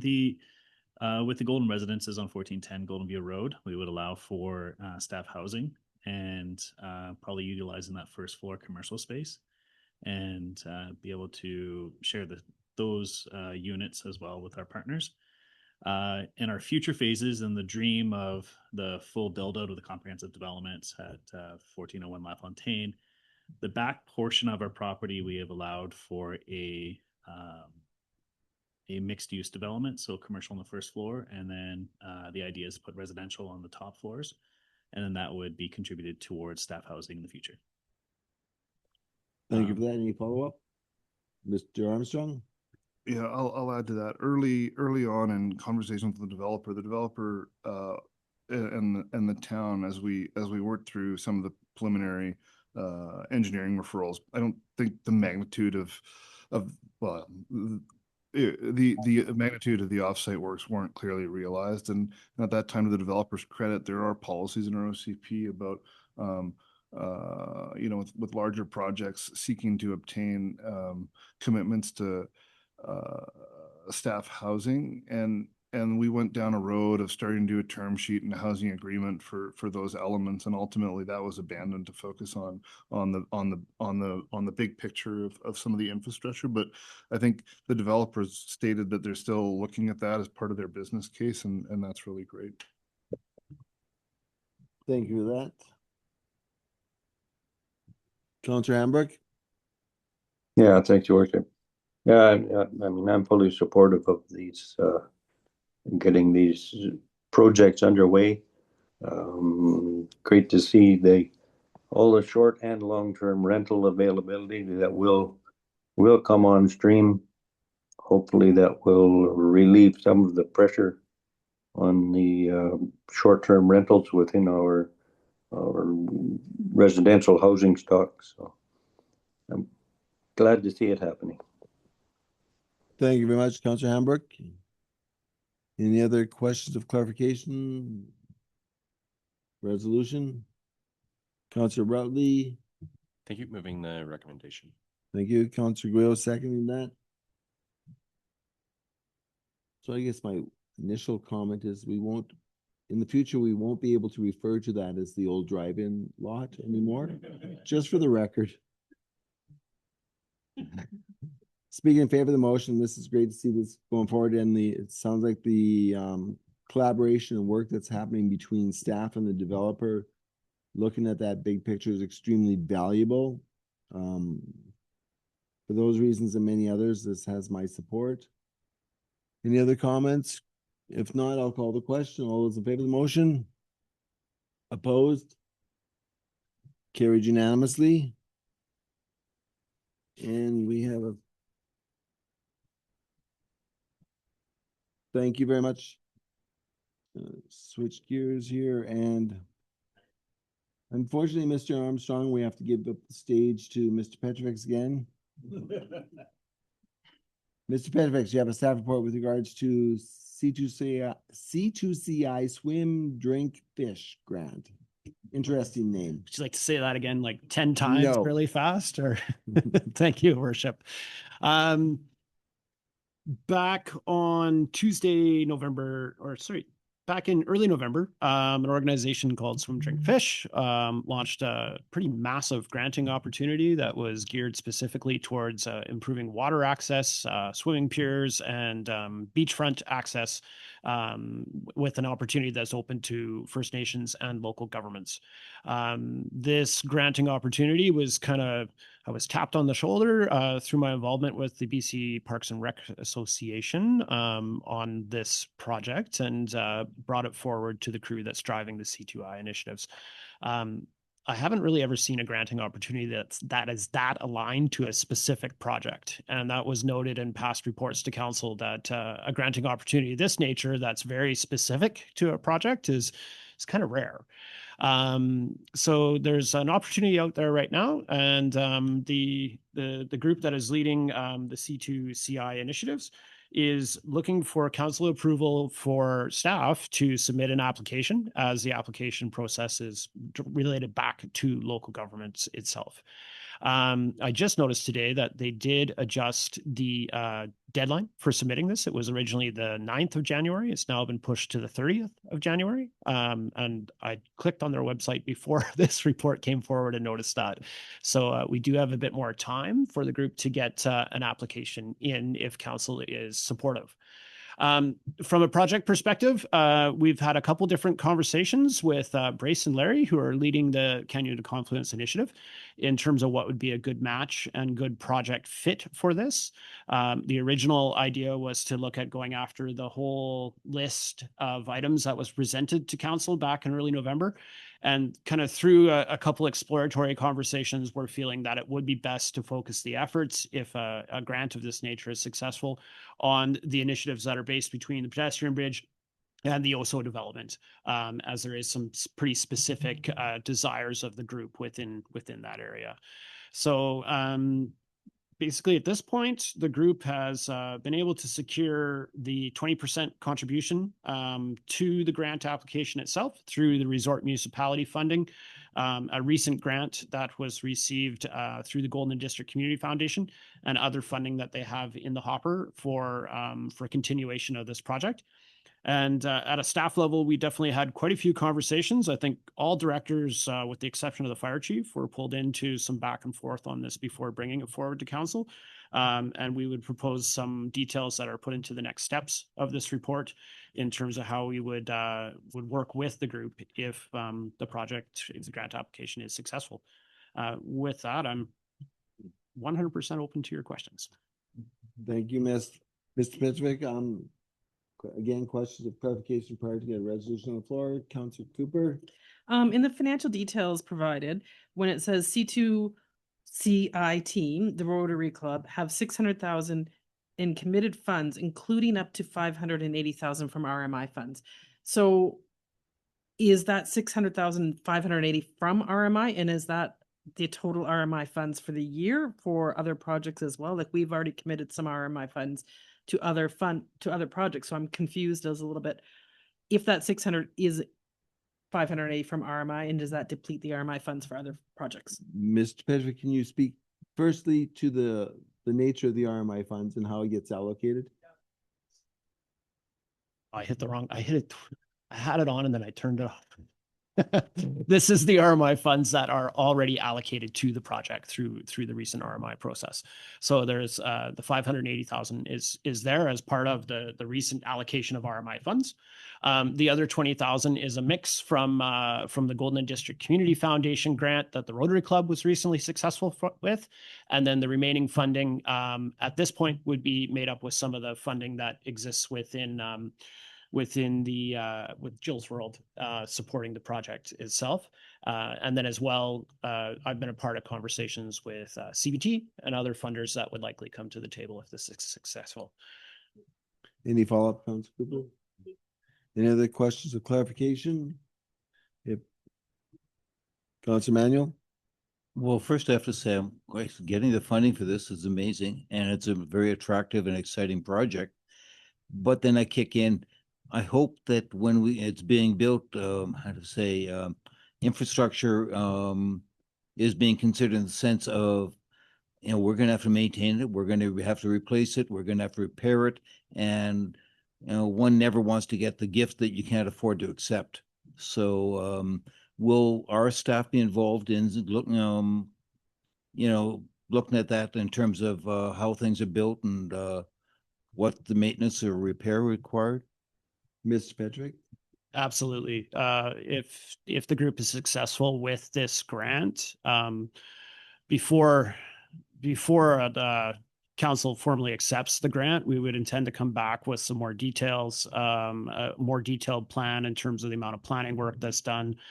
We've done our best to kind of identify operational budgets on this project at this point in time, but there's the project is definitely not at a point right now where we can answer all of the questions that council may have.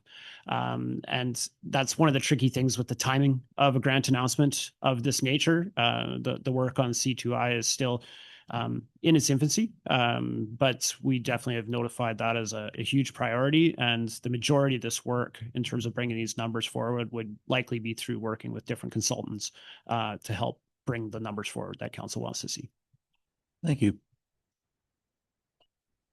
Quick question, would it be fair to say that the grant application is limited by virtue of the amount of dollars that the group can bring to the table? As I note that the projects are from $3 to $15 million, noting that with $15 million project, there'd be a lot more money that we have to come up with, or they would have to come up with? Absolutely. The 20% contribution is a huge factor in moving forward with this.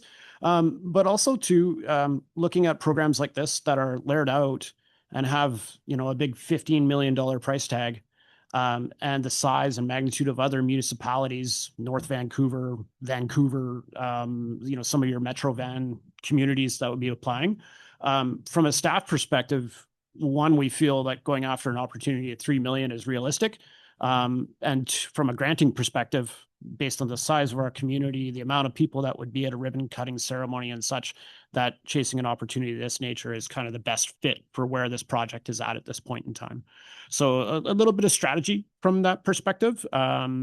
But based on the magnitude of the project and capacity, staff capacity and everything else, we feel that applying for kind of the minimum $3 million ask is the best position for this specific opportunity. Thank you for that. And yes, a huge challenge to come up with that 20%, but it's also 80% funded, so that's a huge opportunity. Mm-hmm. Looking for a motion or a question of clarification, Councilor Guil? Just a clarification question. I'm really excited about the funding as well. My only concern is your capacity, like how much time you'd be spending on this project, because I know there's a lot on your plate with the pool and rec plan and everything. So like, is this manageable or what's going to be dropped off? Mr. Petrovic, I dare you, and I appreciate the question. Internal conversations within this project, if the group is successful with this, we definitely would be looking to engage a consultant group to be leading the bulk of the work on the planning and such, and doing some project management for this in consultation with the C2I team as well. Yes, there would have to be further conversations on staffing capacity and where this priority fits, based on the amount of planning work, the timing for various permits, and all those other factors that still need to fall into place.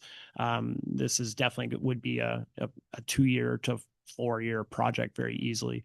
So at this point in time right now, it's tough for us to come back with concrete answers on how much this would affect staff capacity. But the conversations amongst the director team is that we would be looking at a team approach on how we could divide and conquer with this with the help of external support. thank you for that. And my takeaway is that protecting kind of our interest from that long-term asset management renewal process be extremely valuable and may be the largest consideration for our municipal directors team. Mm-hmm. Thank you for that. Motion per the recommendation. Per the recommendation, yeah. Okay, we got a mover in Councilor Guil, seconded by Councilor Manuel. Any further discussion? Seeing here none, all those in favor? Opposed? Carried unanimously. Thank you very much. Thank you. We will keep you informed as this one rolls out. Exciting things happening. Okay, we're gonna move on to item 12D, which is restoring affordability and notice of motion. Councilor Guil, would you like to speak to Yes. the information? Thank you. Mayor, I was just, so as you know, that FCM only comes to our area so often, and it's going to be in Edmonton this year. And I'm bringing this motion forward because I think it was triggering with the living wage, with that $9 gap between that and minimum wage. And also the gap between us and the Columbia Valley. And we know that there is identifiable costs that drive up in our area because of lack of competition perhaps, but we do feel it a lot, especially at the in food, in grocery stores and that. And I'm not faulting our grocery stores. They're fabulous, but we don't have that competition. And we've been affected over the years by COVID, trade wars, and all of that is affecting our affordability in Golden. And now to bring it to the municipal level, that has us spending a lot of money on mitigation. It has the federal government putting a lot of money in grants, and as well as giving money to people so they can go buy groceries. So what is the problem is that these businesses in energy, food are seeing increase in revenue by enormous amounts. The growth increased by it's normally about 1.2%, and they've gone up to 3.5% in market share. So while we're seeing these increase in inflation and they're increasing real value in their companies that is being supported by the government as well, because they're having to give money to people so they can, afford groceries. So I wanted to bring this forward because I think it's not just us. This is happening across all of the country. And they have some ways of dealing with it. This has happened before. It happened during after wartime, or other times where they wouldn't supplement our income, where they would actually make changes that would help lower the costs. And I just think that they need to use their tools, and they should be reminded that they do have tools to help bring down the prices to make it affordable for everybody. Because in the long run, it costs, we can feel it a lot more because we don't have that competition. So that's why I thought that this would be a good resolution to bring towards FCM. Thank you for that. And therefore it be resolved is up on the board there. Yeah. And again, drawing on the federal government to take advantage of the tools that they have available to them. FCM has a resolution meeting in January. Is that correct? Yes, and to really get some meat behind this resolution, we would have to send it, I would like to send it out to other communities that are also feeling it and to co-sponsor it. And we only have until January 12th to actually get this resolution in. That's why there's kind of a time crunch on it. So the intent is to garner some of that cross-country support for the resolution during that time. Hence, that's come before us today, Council. Process-wise, need somebody move a motion? We've got therefore it be resolved. Councillor Hamburg, are you moving the therefore it be resolved? Actually, what you're moving is the intention for council to make this submission to FCM. Yes. Probably the more accurate language. And then look at staff, okay.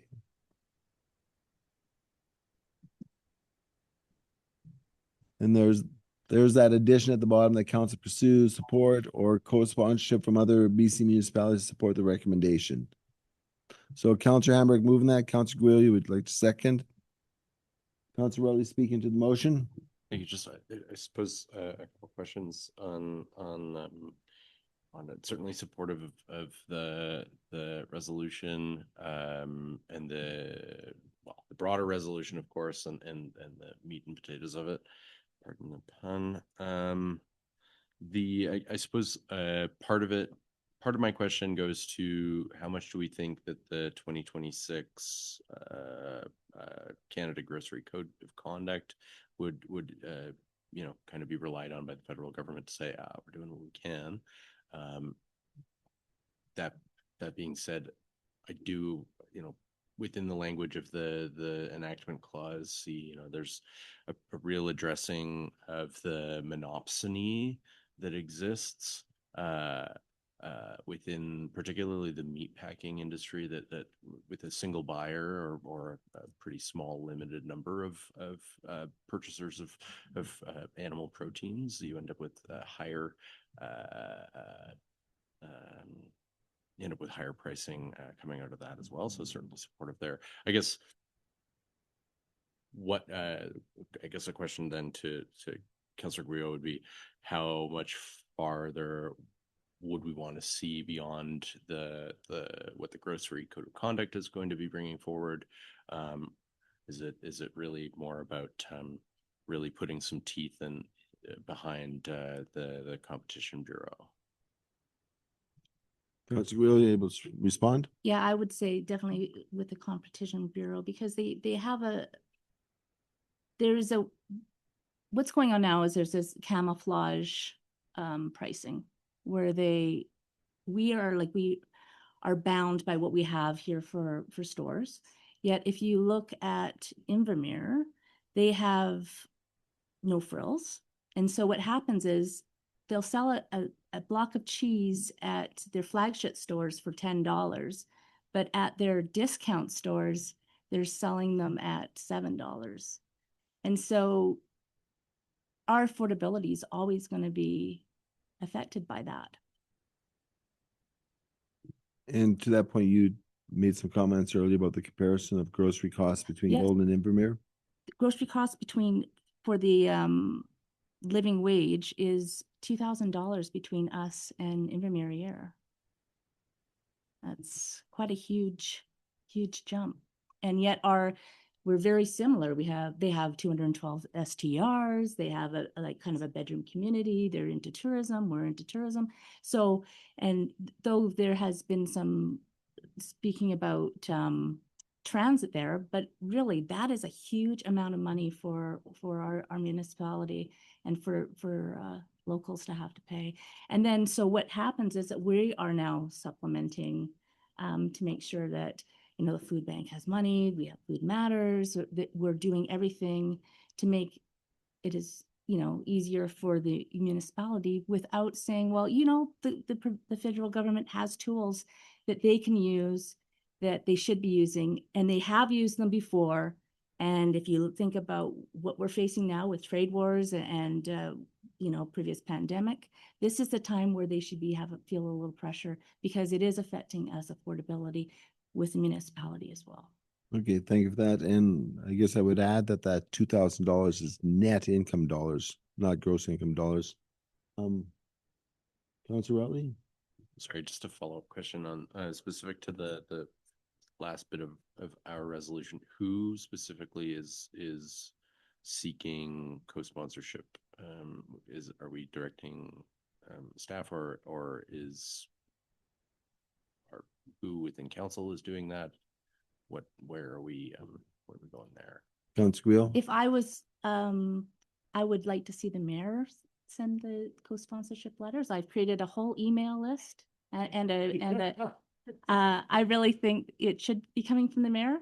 I think this is a very important resolution. And I'm happy to do that if it's the direction of council. Yeah.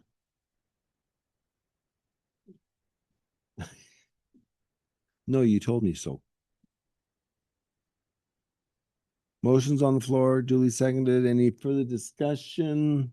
Seeing, hearing none, all those in favor of the motion? Opposed? Carried unanimously. So with that, we go on to the question period, which is an opportunity for those folks in both the virtual and in-person gallery to ask questions of any subject matters that were on the agenda today. I'll go to the virtual gallery first. Are there any questions? If so, just raise your hand and you will be unmuted. Going once. Going twice. Third time, and then now I'll look to the in-person gallery if there's any questions relative to the agenda today. Seeing, hearing none, I will move on to the next order of business, which is to recess to the public hearing at 5 p.m. Looking for that motion, Councilor Routley, seconded by Councilor Manuel. All those in favor? Opposed? We are recessed until 5 p.m. for the public hearing.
Call this public hearing to order. Events like this, I like to wear my proud to serve community tie. I'll start off by acknowledging that the land in which we gather is a shared ancestral, traditional, and unceded territory of the Ktunaxa Nation and the Secwepemc people. Golden is also home to the Métis Nation, Columbia River Society, and other diverse Indigenous heritage. We're grateful to have the opportunity to live and work in this territory. I have a bit of a diatribe here, so welcome and thank you for attending today's public hearing, both in person and virtually. This public hearing is being held under Part 14, Division 4 of the Local Government Act to provide an opportunity for the public, including those who believe that their interest in property is affected by the proposals, to make representations regarding the proposed bylaws, which include Official Community Plan Bylaw number 1506, 2025, 7 short-term rentals, and Zoning Amendment Bylaw number 1507, 2025, 7s are for short-term rental.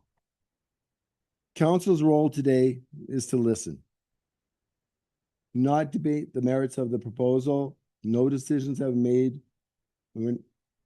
We're not to merit the merits of the proposal with individual citizens. Members of council may ask questions for clarification. Everyone will be given a reasonable opportunity to be heard. No one will be or should feel discouraged or prevented from making their views heard. Speak to this speaking procedure. In person, make sure you place your name on the speakers list that's on the desk there. And you can add your name to the list at any time. Those that are attending virtually, use the raise hand icon and staff will ask you to unmute when it's your turn to speak. Click accept to unmute your microphone. Video sharing is not available for those in the virtual gallery.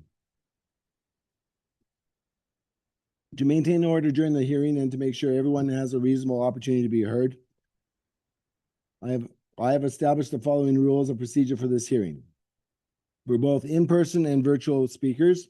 Please state your name and whether you live in Golden, Area A, or elsewhere. State whether you support or oppose the bylaws. You must limit comments to the proposed bylaws.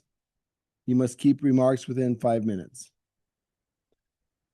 After all speakers have been heard, I will call for any additional speakers.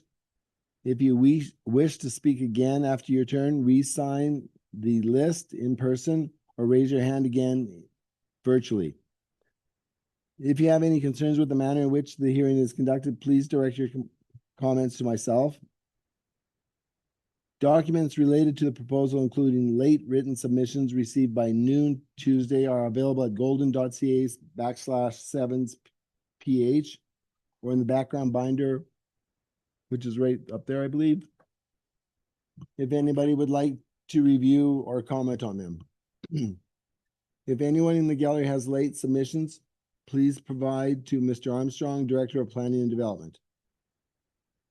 After the hearing closes, council cannot accept further submissions. We will now hear an overview from the Director of Planning and Development, Mr. Armstrong. Thank you, Mayor Ozust. In front of council are 2 bylaws as per the notice that went out to residents and the background material that was reviewed. Just some background before we get into those particular bylaws. The town went through a short-term rental policy engagement process about 7 to 5 years ago. Has recently licensed over 120 short-term rentals within the community. The framework has basically 3 components to it. In low-density residential areas, bed and breakfast, the renting of rooms, short-term rentals, renting of either a suite or the main unit, and the homeowners in both those scenarios or long-term residents, the operators would be living on site. And then in commercial areas, there's the rental of of a short term of the entire dwelling unit, a short-term rental without those requirements of being a permanent resident or not. What is being proposed with this project is an R4 subzone, which is very comparable to that commercial, except there aren't all the other commercial uses that go along with it in our commercial zones, such as restaurant and offices and retail spaces, restaurants, all those other commercial uses. So that's just some background generally on the town's short-term rental framework. The proposal in these two bylaws is to change some of the policy within the official community plan, and from a zoning perspective to create that R4 basically sub STR zone. The report, provides additional background on the short-term rental framework. And then the proposed language in the bylaw is basically to, in the OCP bylaw, is to add language that would state short-term rentals will be considered without the home-based business operator. And part of the rationale for this is based on the distance of the proposed site from the rest of the Selkirk Hill neighborhood. The zoning bylaw, as I mentioned, creates that subzone. And then it does provide some context to that. The town has less than 25 properties that are zoned R4 residential. Most are built out with rental apartment buildings or condominiums. There are only a handful of remaining R4 sites. Having additional residential strata apartment townhouses developments would provide diversity in the housing mix spectrum. The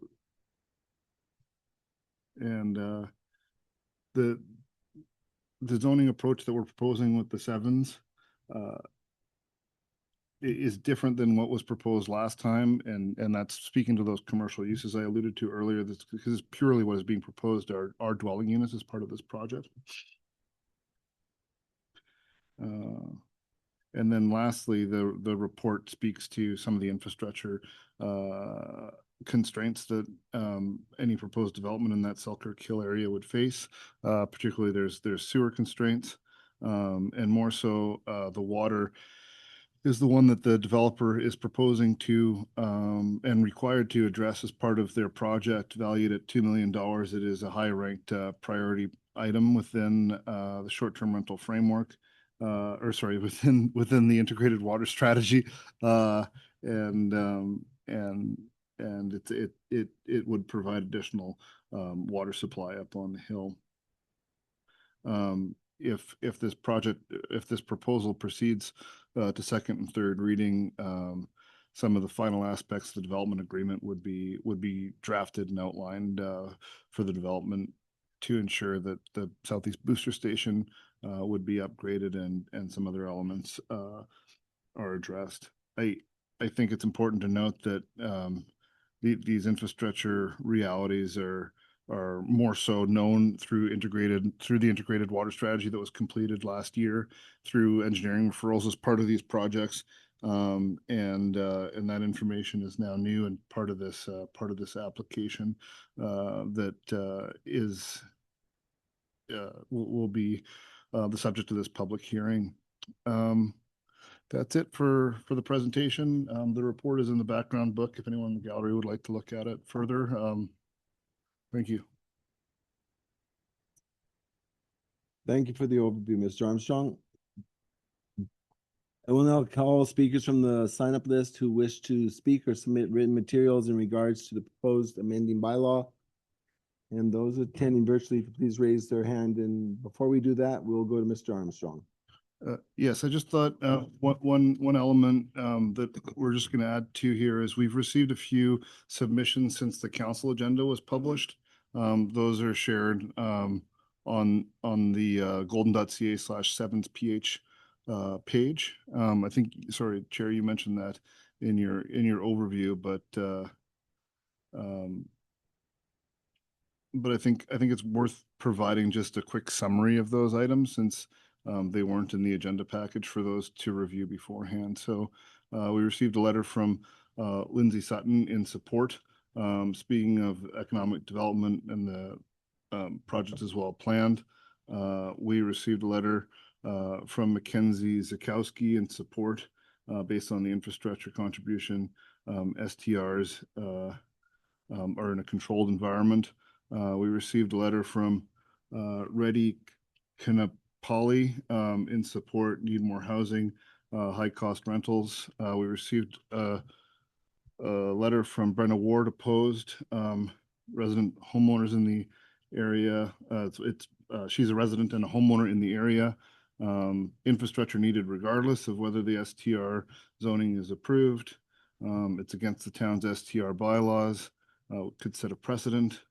Do not want a hotel, transportation concerns.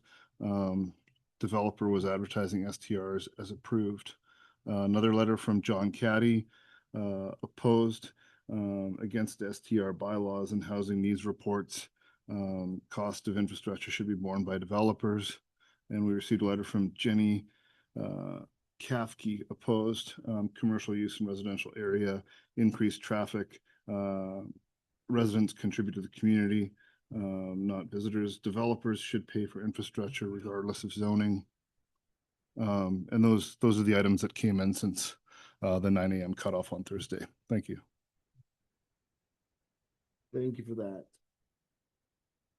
And I was going to call that later, but that's okay. We got it covered off now. So now, again, I call on those who are attending virtually. If you want to speak, raise your hand. We will go through the list. I will alternate between in-person and virtual. So I'll start with in-person. And I have a list here that starts with Deanna Anderson. Somebody had to be brave enough to put their name at the top of the list. I signed myself up right away. Welcome. This isn't the first time I've addressed this issue. Anyways, thank you, council, for listening to me, and good evening to everyone. I'm going to try to keep this 5. I've written it down to keep this streamlined. So firstly, I was extremely surprised to hear that the town of Golden was even considering a variance for the new Sevens development, which is currently zoned R4 multifamily residential. And I became alarmed when I saw that the developer is already advertising that the units have been approved for STRs. Optically, this does not bode well for this public hearing process. For the record, I do not have an STR or any vested interest in this process except for the long-term health of our community. I am a homeowner. I live in Golden. I'm a school teacher here, and I do have a long-term rental at Parkland Gardens.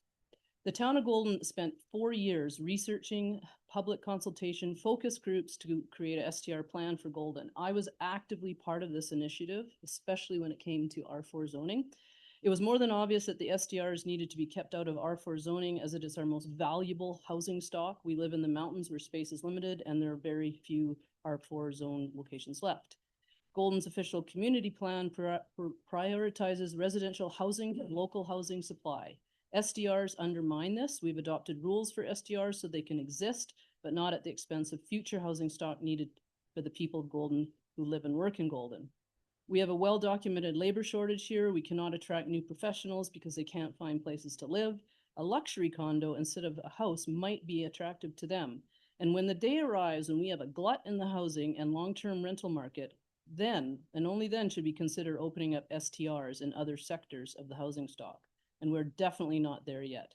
I see this variance as setting poor precedents for future R4 zoning developers who may ask for the same variance to sell their developments. You are dealing with humans, and if they see someone else gaining advantages, they will expect it too. As a school teacher, I see this every day. It doesn't matter how old you are. If you consider this variance, you're single-handedly destroying the one tool we have to protect our future housing stock. Please vote to uphold our existing regulatory framework for STRs in Golden by not approving this variance, and you will go against the OCP and the aims of our community economic development strategy if you do. And many of the letters opposing this variance have pointed this out. The CED aims to ensure the benefits of development are spread equitably throughout the community. Many of the letters in opposition cited that this variance would directly undermine them. Homeowners who are playing the STR rules, by the STR rules in place, have invested heavily to meet current standards to operate one legally. I do not see this variance as equitable at all. This housing stock will likely be sold off to outer province owners for investment and income generating purposes. It poses unfair competition to the STRs currently legally operating in our community and future R4 developers. The developer stands to gain, as well as the absentee owners, at the expense of Golden's ability to house its residents. How does this align with the values of our OCP? This should be guiding counsel, not the lure of easy money and short-term gain, which will only cause our community long-term pain.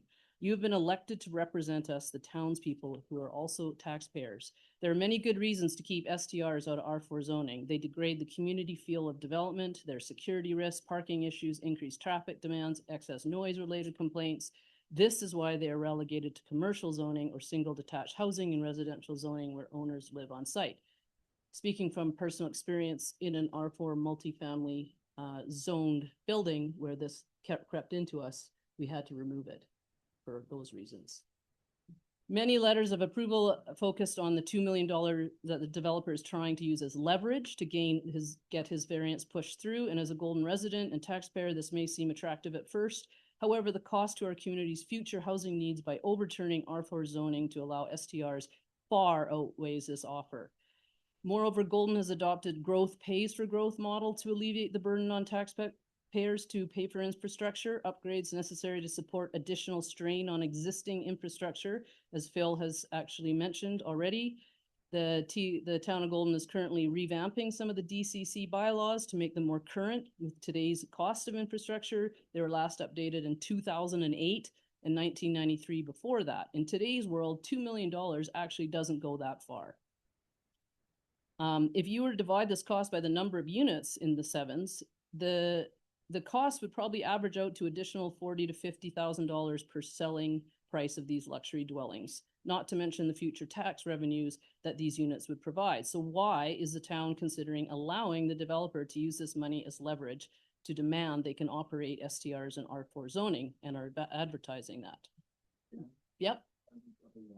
Yep, I'm almost done. I'll go right, I won't go into subdivision and development servicing thing. I'll just go to my last paragraph here. We should be focusing on people who live in Golden, making decisions that benefit our community rather than focusing on the profits and short-term trends over long-term sustainability. We need to develop strong and supportive community from inside rather than selling off some of our prime R4 residential housing stock to outsiders as investment properties. I applaud the town of Golden for supporting new developments like Horsefall development, which specifically prohibits STR in its plan. Thank you for that. And if you'd like to submit that, sure, we can have that in as part of the, give it to Ms. White. Sure. Sorry, I didn't realize it was cut off. I would have written, so now you have to deal with me. This is much more fun. Haven't seen you over there for a while. So that'll get added to the binder. We'll now go to the second speaker, which is virtual, and that's Heather. And I'll ask you to state your name and whether you live in Golden area or otherwise. State whether you support or are opposed to the bylaw. Limit your comments to the proposed bylaw and keep your remarks within the 5 minutes, please. Go ahead, Heather. Her mic's still red. Heather, you should be able to unmute yourself now.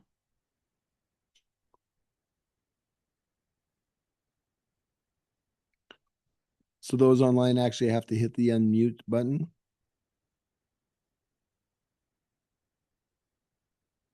There we go. Go ahead, Heather.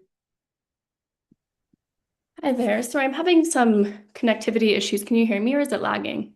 We can hear you right now. Okay, it's lagging on my end, but I'll try to get through this and hope that it doesn't for you. My name is Heather. I currently reside in Kamloops, but I own property in Golden, including on Selkirk Hill. I've lived there in the past and I am hoping to move back in the future. I'm speaking in support of this application and I want to be very clear why. I find it genuinely disturbing that some of the loudest opposition here is rooted in a dislike of Airbnbs, rather than in concern for the safety of the people who live in this town. In a community like Golden, fire risk is not hypothetical. It is not a question of if a fire will happen, it's a question of when. We only need to look at Jasper and Kelowna to see how quickly these situations unfold and how absolutely critical water supply is when they do. Adequate water and sewer infrastructure isn't a nice to have. It's the difference between containment and catastrophe. The deficiencies being discussed tonight directly affect fire suppression and emergency response. If this application is denied, those risks don't magically disappear. They don't resolve themselves. They either get pushed onto taxpayers or left unresolved, which means neighbors are left more vulnerable by choice. And that's the part I find hardest to accept, that some people are willing to block a solution to known safety issues because of a blanket opposition to Airbnbs. That trade-off should give all of us pause, because when you strip away the rhetoric, what's really being prioritized here is ideology over safety. We also hear a lot about affordability, about protecting residents from rising costs and keeping Golden livable. But affordability seems to matter only when it's convenient. When there's an opportunity to offset up to $2 million in infrastructure costs through private investment, suddenly it's no longer about affordability. It's acceptable for those costs to fall back on taxpayers instead. So apparently higher taxes are preferable as long as no Airbnbs are involved. This proposal does not open the floodgates. It contains STRs in a single purpose-built development with zoning, oversight, and limits. In return, the town receives a major infrastructure investment that benefits everyone. To me, this decision is not about safety, responsibility, and honesty. Sorry, it is about safety, responsibility, and honesty, and I urge council to prioritize the well-being and safety of residents and so-called long-term health of the community, as some of you have mentioned, over people's distaste for Airbnbs, and approve this application. Thank you. Thank you very much, Heather. Go on to the in-person list, and Judy.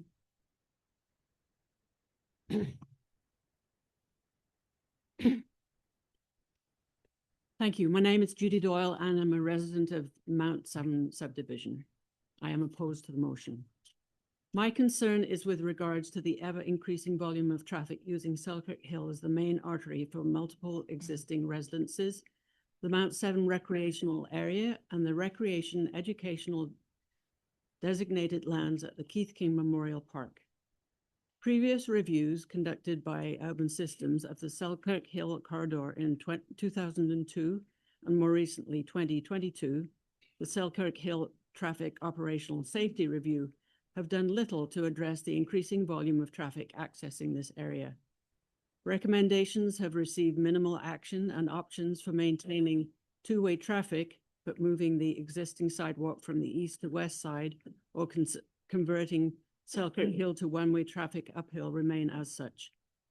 The town of Golden needs to start taking responsibility and ownership for allowing more and more projects and developments that are adding to the steady increase of volume of traffic using the Selkirk Hill. In the last 5 years, this has included the permanent move of the Summer Kicks program from Spirit Square, the development of dirt jumps and skills park, and more recently, the new dedicated pickleball and tennis courts. These recreational opportunities add to the many already established sport and educational programs. Previous reviews concluded that local drivers are well trained for the road and have learned to adapt and overcome the road's hazards. This will not be the case with a steady flow of drivers accessing the short-term rentals at the proposed Sevens development. Some affirmative action regarding a terrible accident waiting to happen needs to be taken. Thank you. Thank you very much, Judy. Just looking at the virtual list, and we'll go to the in-person list. Joanne?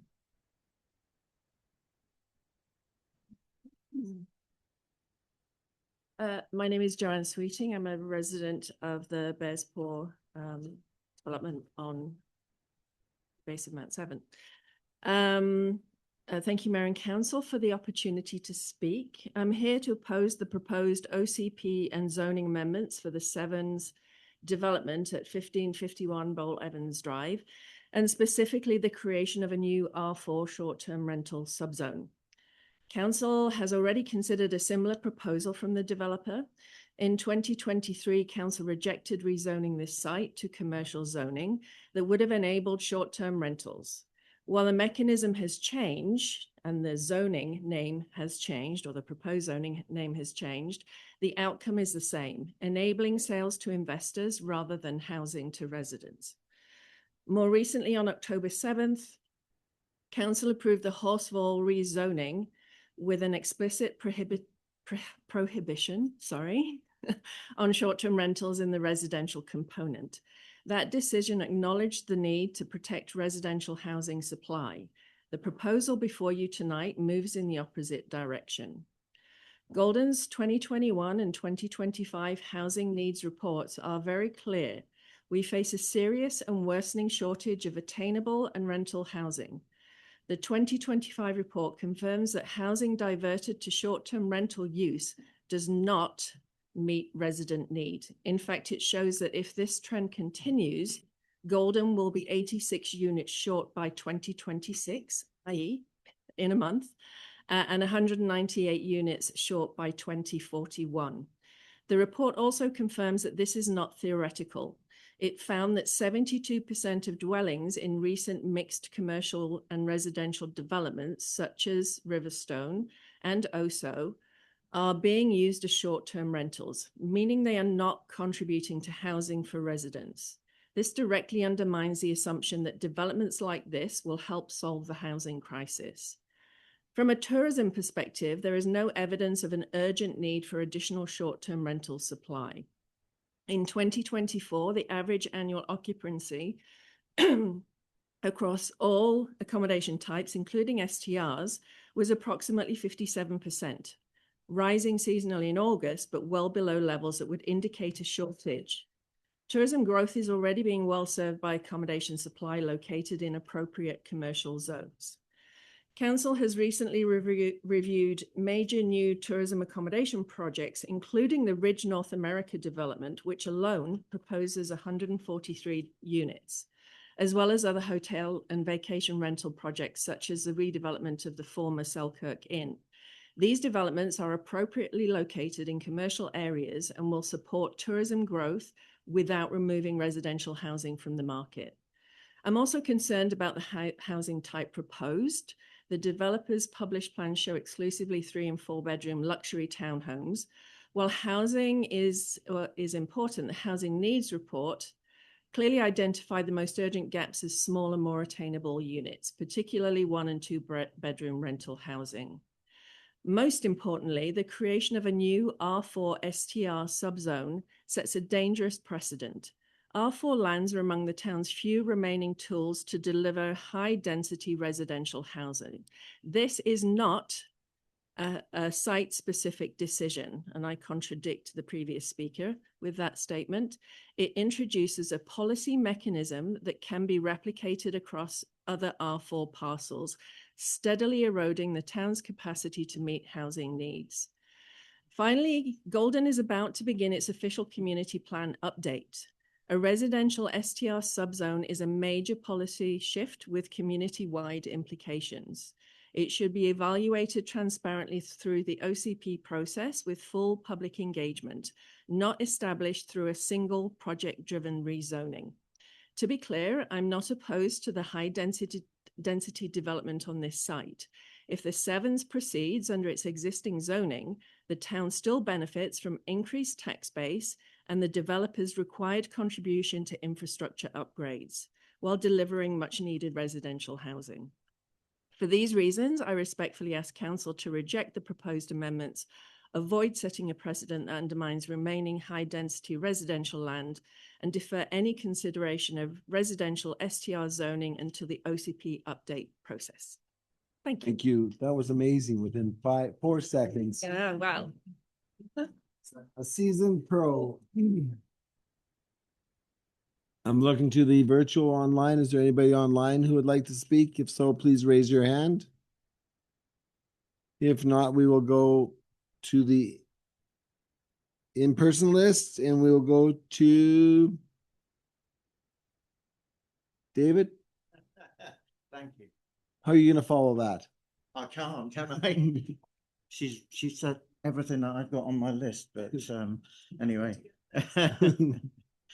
David James, 1620 Cedar Street. I live just under 200 meters from the proposed site. I'm not opposed to that site being developed.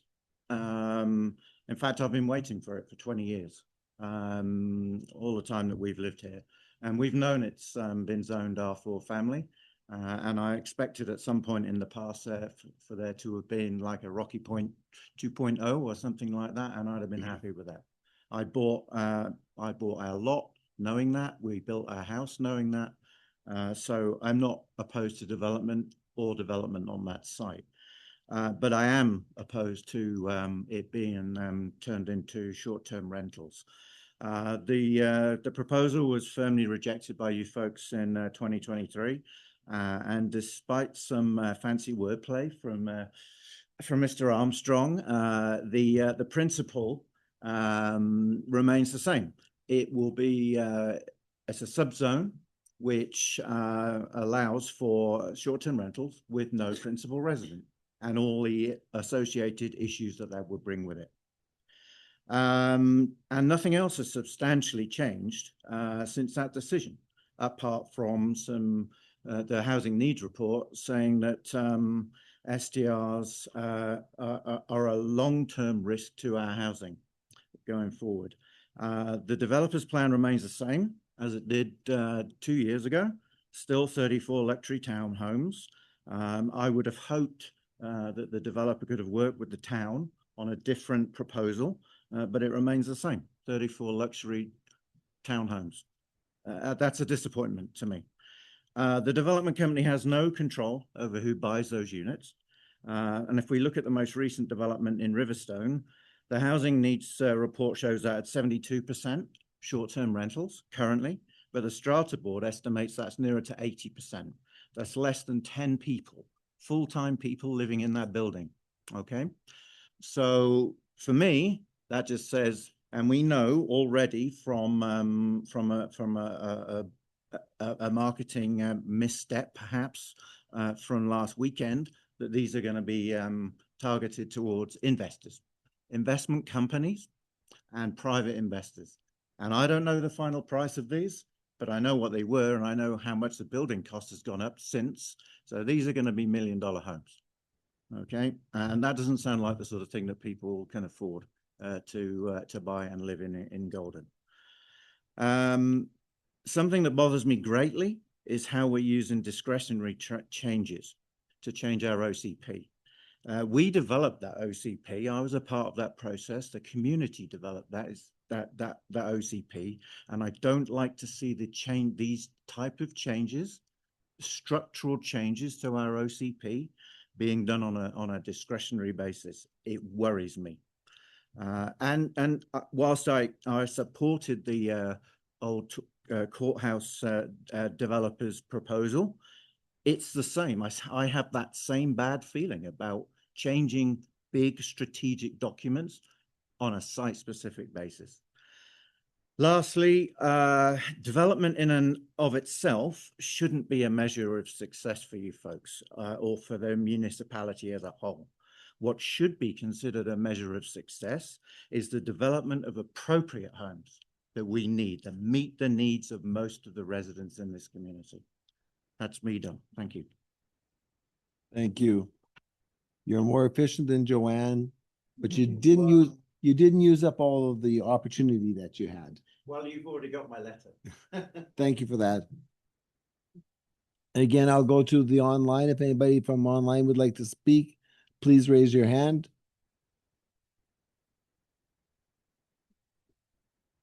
Seeing no hands go up, we'll go to the in-person gallery. Faith?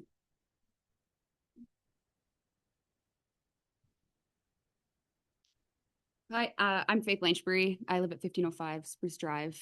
I'm opposed to the rezoning. I didn't know if I was actually going to talk, so I don't have anything prepared like they all did. They all sounded very good.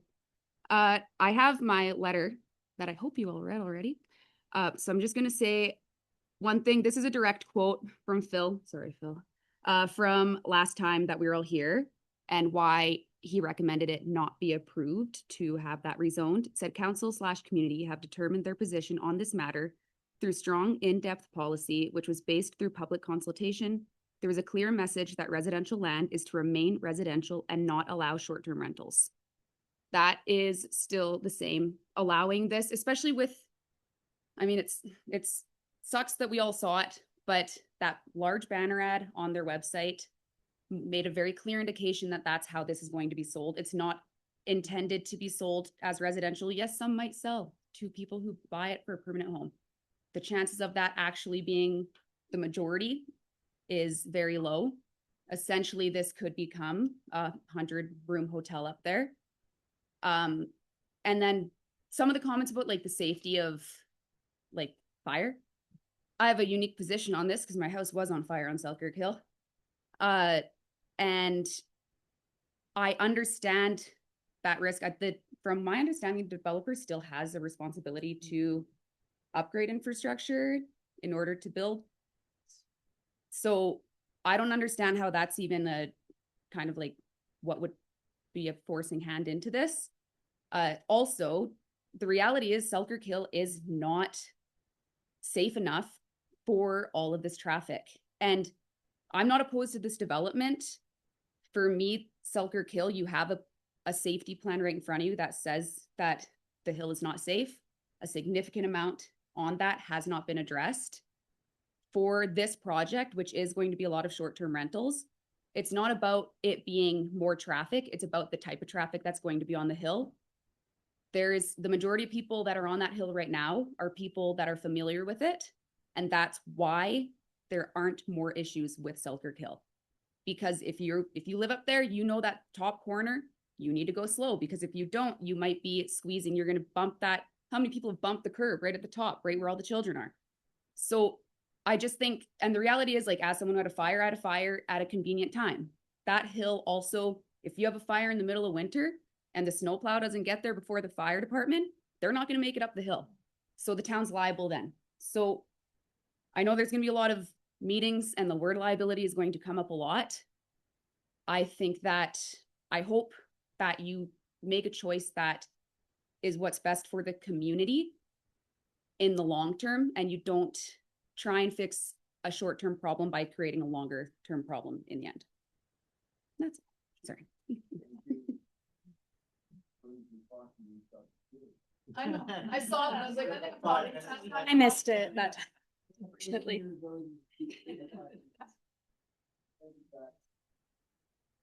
Again, I will go to the online list. See if anybody has raised their hands and on out. David. Next, sir.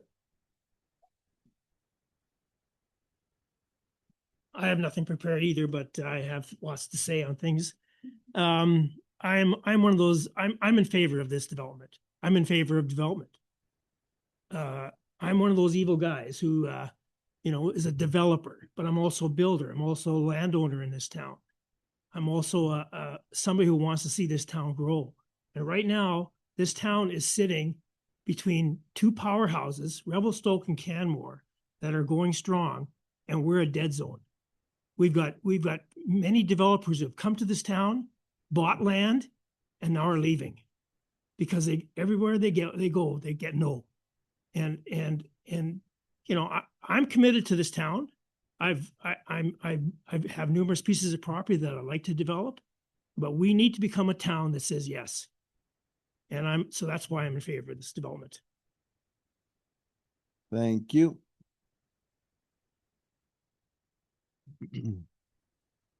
Full time. We have faith in you. Said it and then I realized what I said. My apologies. Again, I'm going to the online list. Nobody's put up their hand. Anybody else want to speak inside the room? Step forward, please. Gerb. Same thing, 5 minutes, name, address, for or opposed. Which address should I put? My name is Gurman. As obviously you have all spoken with me at length. I want to address a few things. Okay, I'm obviously for the development. Few things. Working with the developers, on our website. I'll take full ownership for it. They put up a rendering for us to check for if this goes through, the same conversation was had. We need to make sure we can fund this, so we're getting all of our ducks in a row. The web developer closed on the weekend, they left it up, had no idea about it. Talked to them, it came down first thing on Monday morning. We have not put out a price list.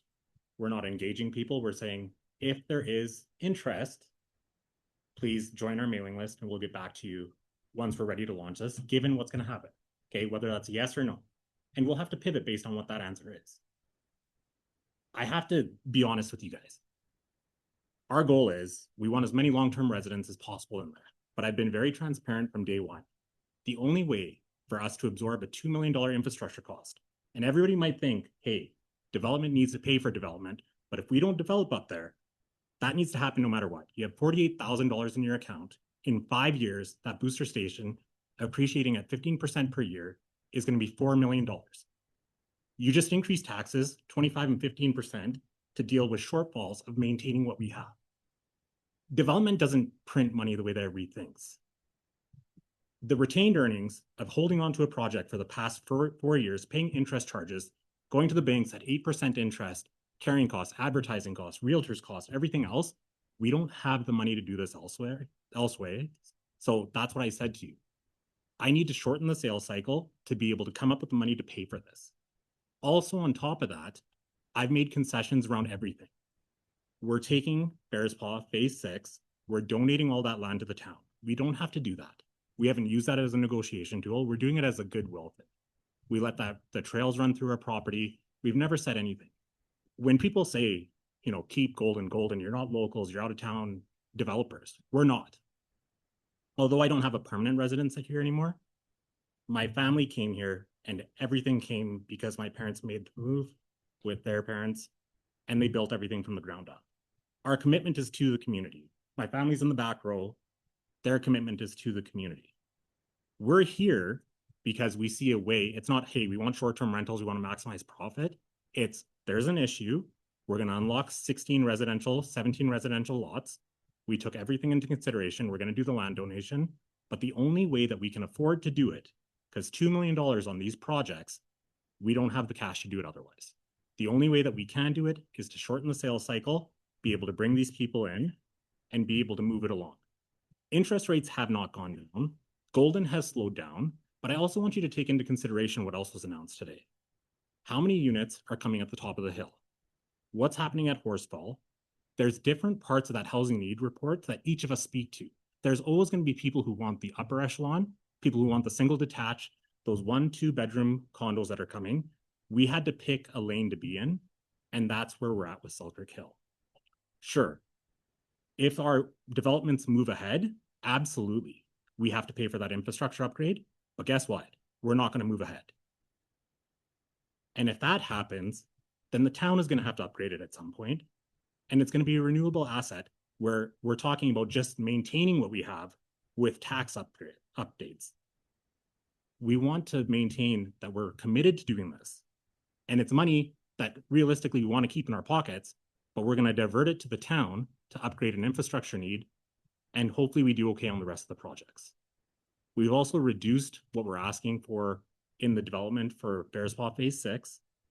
And we're trying to work with the town on everything we do. And I just want you guys to take that into consideration. While we're being painted in a certain direction, that's not what we're doing. We've been completely upfront. We've worked with the town on it. We hired our own engineers and spent over $30,000, not just addressing Selkirk Hill. We looked at the entire town's plan for 5th Ave, 12th Street, everything else going on. We had them review everything to try to find areas where there were cost savings. We haven't taken, our approach has been the community and not just Selkirk Hill. Thank you. Thank you. Any other speakers, either virtually or in person? I just had another point, Ron, if that's okay. Go ahead, Dave. Your worship. Ron's good. Step up.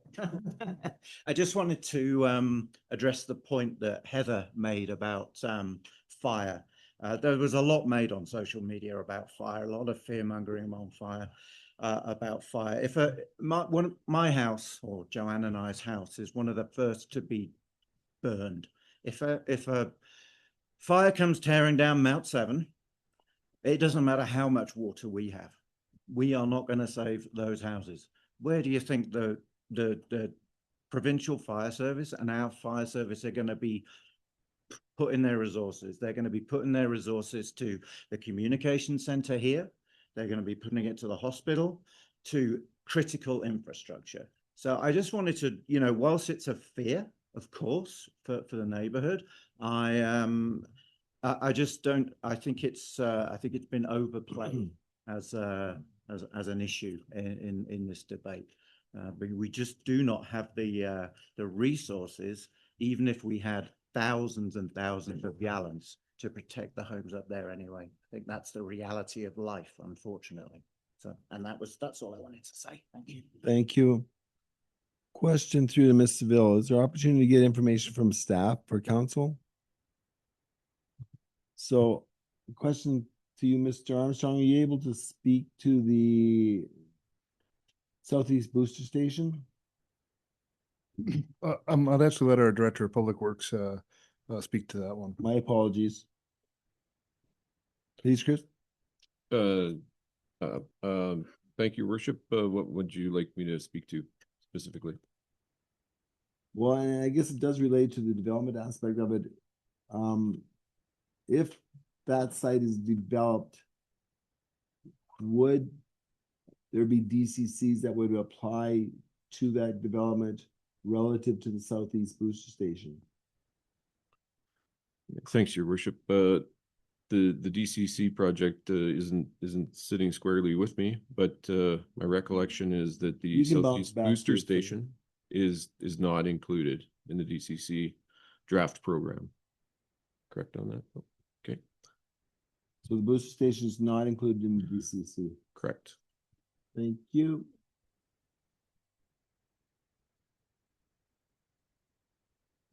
Okay.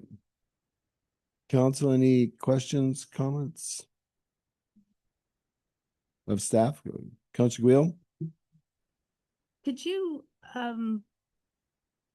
if you could let us know what the risk is with the booster station up there with the water? So why does it have to be replaced in every aspect? For water for the community? Is it a high risk for that?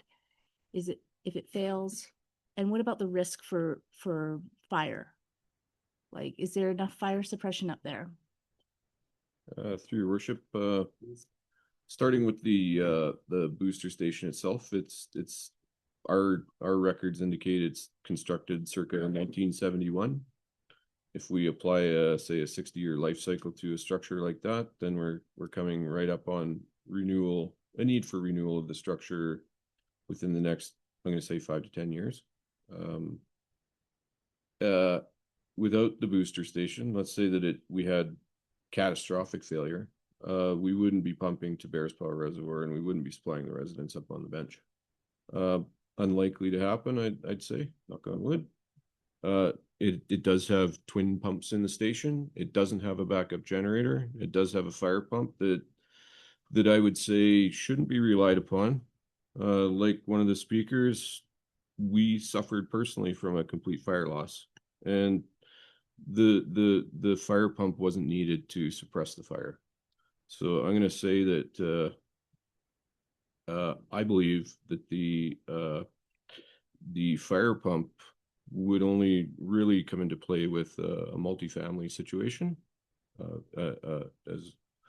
as to say like a larger structure, or else an extended fire. If we get into a forest fire situation, I agree with another speaker. The station isn't going to really come into play, nor is the reservoir. We'll be responding with tenders, pumpers, portable reservoirs. If we got into a multi-home fire situation up there, I'm gonna guess that evacuation would come first, and there'd be catastrophic loss up there. Not hinging on this booster station at all necessarily. The recent studies indicate that we are 30 cubic meters shy of required storage in the reservoir for the 25-year growth horizon on the bench. We're currently 2 liters per second deficient in pumping capacity in the existing booster station for existing development.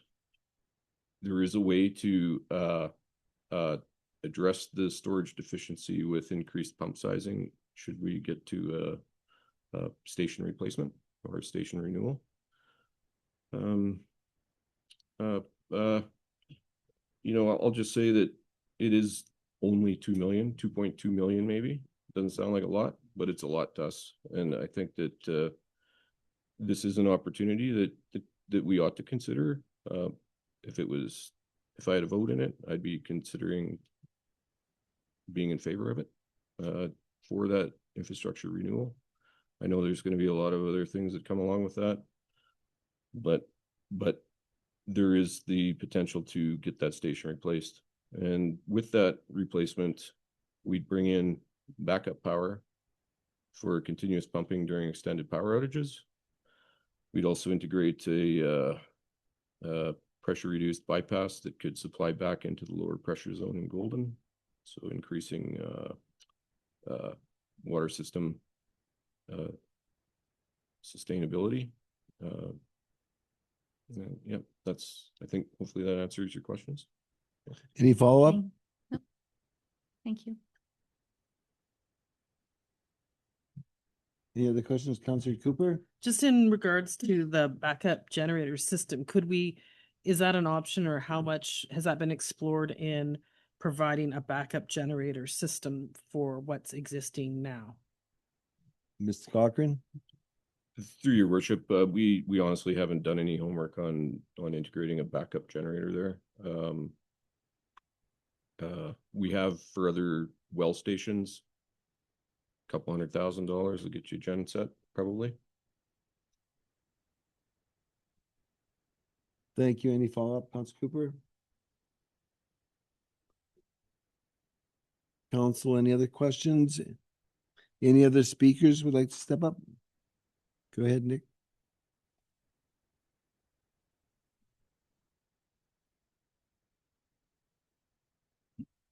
Thank you, Your Worship. My name is Nicholas, currently reside in Golden, 1007 King Crescent, modular home park.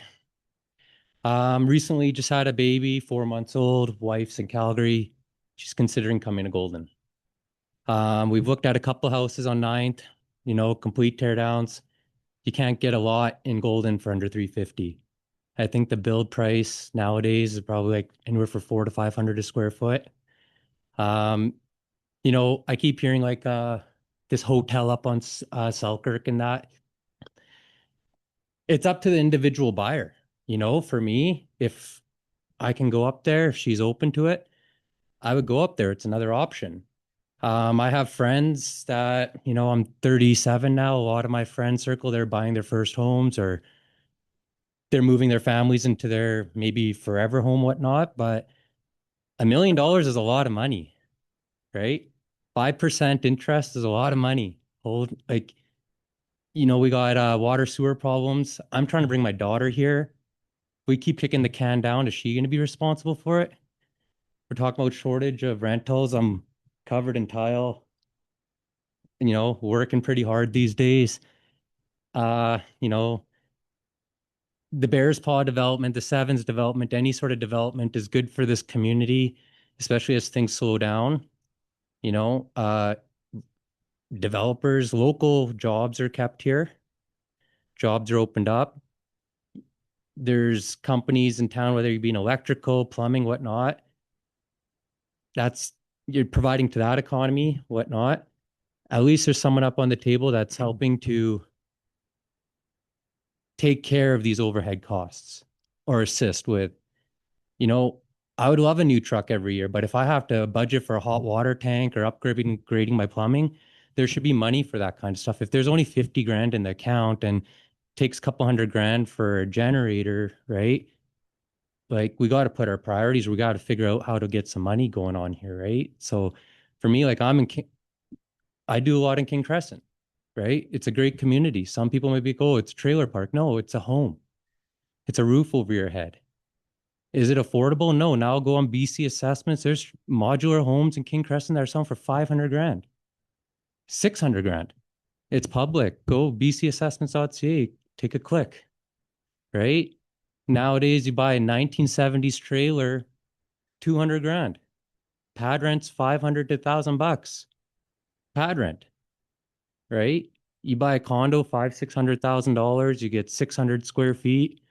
At least there's an option, right? You're gonna have traffic regardless. You got a lot of kids going up there. It's up to us to. You can't put a price on safety, right? Whether it be traffic or a forest fire, that what if happens, we're all gonna be feeling sad, right? But we can educate people when we're driving up there. More signs, put more of our RCMP up there, enforce speed limits, whatever we got to do. If there's a community, if there's soccer happening, baseball happening, you know what? I don't know, maybe someone's got to go up there with a sign or whatever, or volunteer, and we can have people out there. Look, there's a special event happening, right? Don't be going 50, 60, maybe a temporary speed zone limit. I'm not too sure, but I think there's ways to work around these things. I'm not going to say overplay, the word fire is being overplayed. There's communities burning down in BC. You know, there's communities that are being held liable. Like, we can't just like, numbers don't lie and the facts aren't lying. Like, you know, if you want to have a rental property on Selkirk Hill, you can go apply for rezoning to get a basement suite done. If it works, it works. These guys aren't saying we're going to have 34 and manage 34 rental or Airbnbs. It's a selling feature. It's up to whoever wants to go do that. A 60s, 70s house is $700,000 in Golden, and you still got to dump 100 grand into it to get it up to your wife's expectations, right? Thank you. I was going to say you're a well-kept man, but you said it for me, so I don't have to now. Thanks, Nick. I see Heather has her hand up to speak the second time in the absence of anybody else speaking for the first time. So, Ms. Bill, can we get you, Heather, to unmute?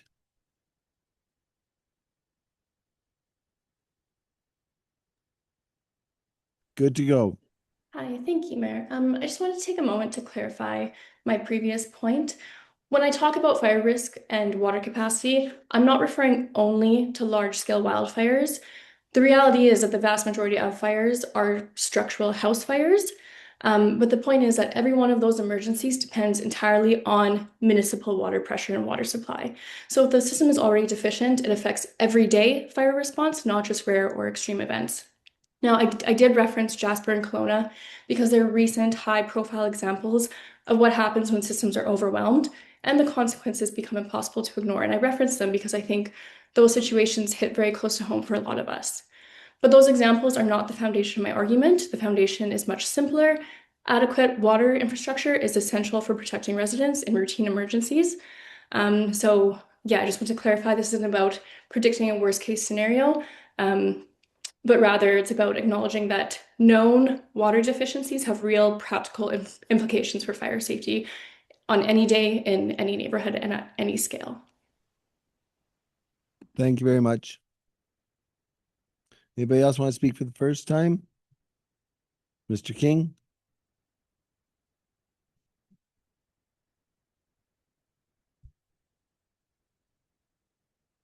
Hello, council again. Notice they called you Mr. Yes. Thank you. Doesn't happen very often. Sorry. Hello, council. Chris King, 815 11th Street South. I work for a developer, so I get paid by them. But also I've been very active working with the developer community within the town of Golden to help bring a little more knowledge to council and staff that you guys are coming along, and it's really good. We're seeing a lot of good development coming along in Golden, and also starting to see some inventory get onto the desk, which is great. And I applaud Phil for his diligent work. And I will ever encourage you to provide more resources to your planning department because they are severely underfunded. Secondly to that, the reason why we're bringing on inventory into Golden is first, a lot of us do believe in development. I echo all of my partners behind me. Second to that is when we're looking at inventory, we're looking at good, better, best. You want to level out the marketplace. You want affordable housing. At this moment, Nick was talking about that buying a house that was built in 1979 that needs a renovation that is $700,000. It's very true. In Revelstoke, high-end earners who are coming into Revelstoke buy a house for $700,000 because there is no other inventory that is new for them to buy and for them to live. So they buy that piece of inventory that should go to a middle-class person. They renovate it and then push the middle class out. Secondly, whole home Airbnb or short-term rentals actually does work, because what happens is when somebody rents out their whole home in a designated area in a commercial entity, the community can actually regulate it better than the granny suite in somebody's basement. That little granny suite that gets rented out for an Airbnb could actually end up turning into a long-term residence for an employee. And we would like to see some more employee housing in town. That includes rooms. I've rented out my own rooms in my house for many, many, many years to people working. I don't Airbnb it. What I'm trying to say is that when you provide better options for inventory at all across all different markets within the community, then people within different socioeconomic classes will start to buy the housing that is to their needs. Does that make sense?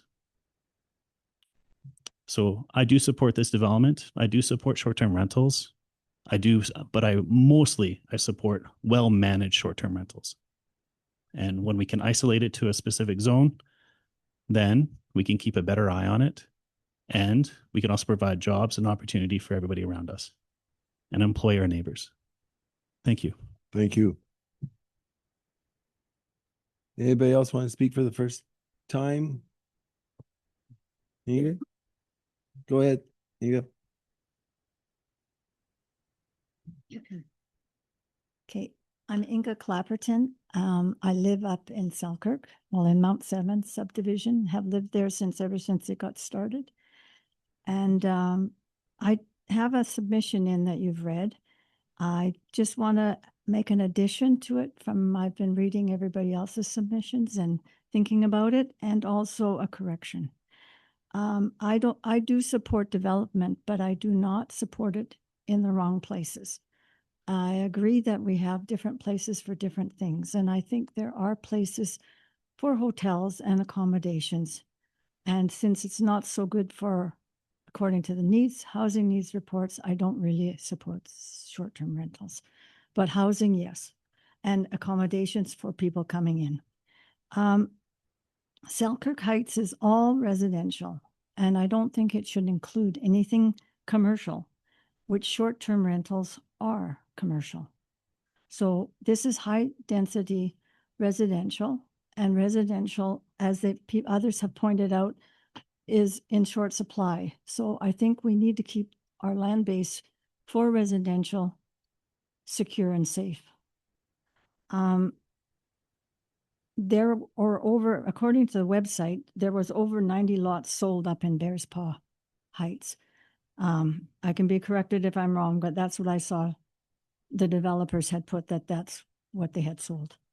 And when I moved up there, there was not very many houses. And I believe that the amount of homes that were there before Bears Paw was probably only, I think it's doubled. So that's a lot of pressure that's been put on our infrastructure. And therefore, it's something that the town should have been concerned about and should be concerned about. And I don't really know how we got to the point where there's such a dire need that we need to depend on a developer to provide it. But it seems, I have said before that I thought that the taxes coming in from all these new homes could help pay for things we need in town, including the Southeast Booster Station. And I wrote in my submission that the town should pay for the pumping station. But after reading from other people, I think development should have a good share of that payment without being allowed to put short-term rentals in. And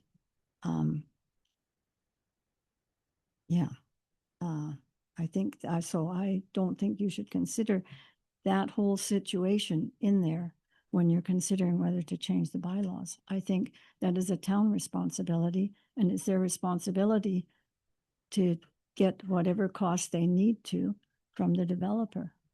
And the developer also has money invested, and they have interests as well, which we're not the only ones who have interests. You're not the only ones who have the interest. They also have interests, and they will have to do something with that land. So that's why they want this, I believe. Thank you. Thank you. Any other speakers want to speak for the first time?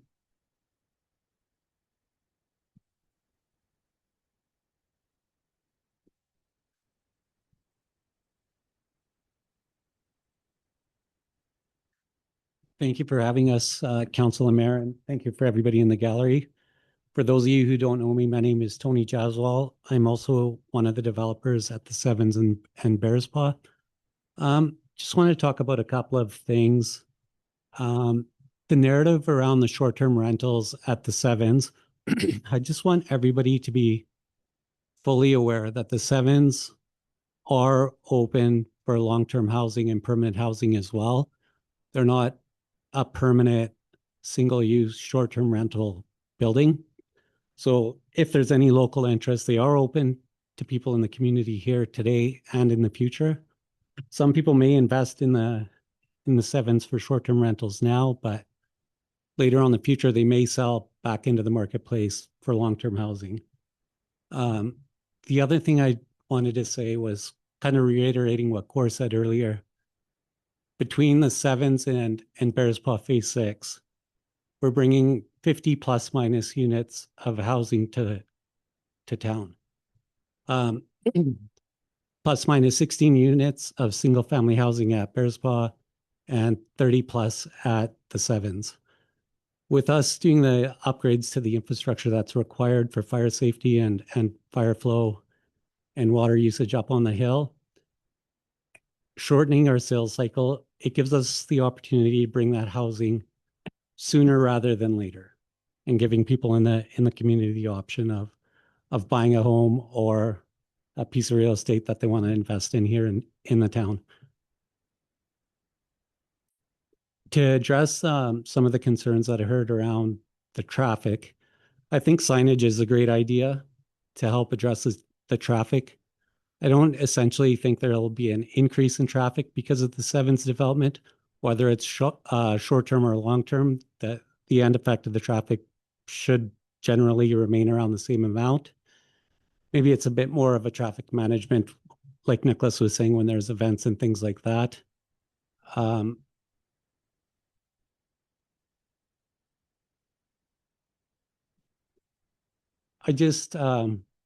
do urge council to look and consider the opportunity of unlocking 50 plus minus housing units in Golden sooner than later with the infrastructure upgrades.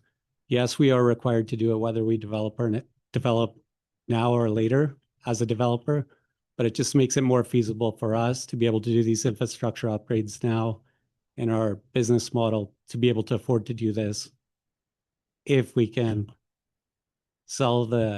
market the Sevens with the short-term rentals, not necessarily stating that the units will be all used as short-term rentals. I do believe there is interest and local interest of people in the community that would be interested in buying the Sevens and using it as their permanent residence. Thank you. Thank you.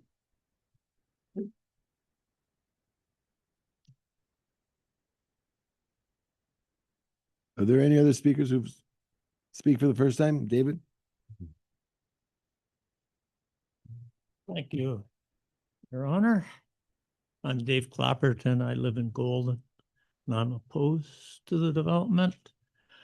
I noticed that the town had recently been asked by the business people here to support temporary foreign workers to come into town because they had difficulty getting workers. And from what I've understand, one of the difficulties for any kind of worker who's in the service industry is housing and the cost of housing. And I've heard of, several people being put in one room in order to make it. And yes, I'm not against development and housing, but 40 odd extra houses up there, do they meet the actual housing needs of the community? Yes, they're going to be expensive, but the workers who are going to be coming in here to help with our tourism industry are going to be service workers, and they will not be able to afford it up there, or actually anywhere in Golden. Okay, thank you. Thank you very much.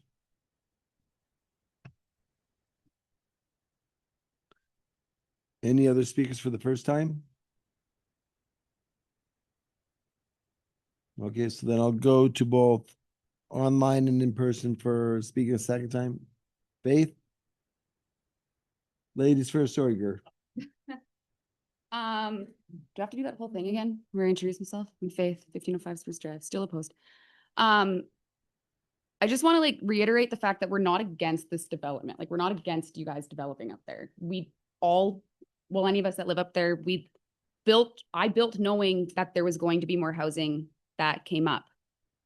I'm against this rezoning, and just a point that was just made by one of the developers that it's still open for people who want long-term housing. The reality is it's not selling as that, or we wouldn't be here. We wouldn't have been here the first time. We wouldn't be here this time.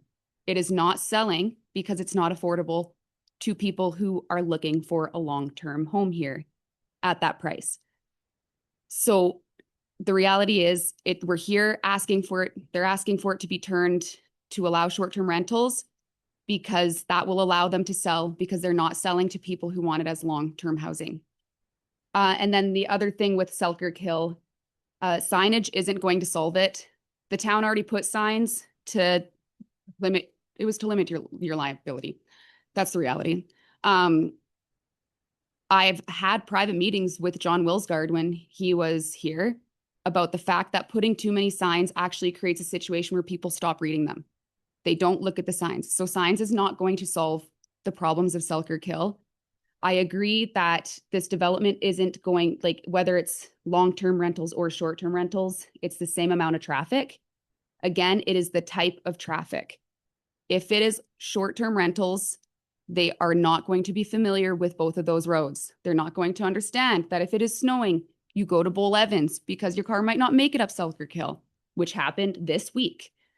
So I just want to reiterate those points that some of those solutions won't be solutions. Thank you.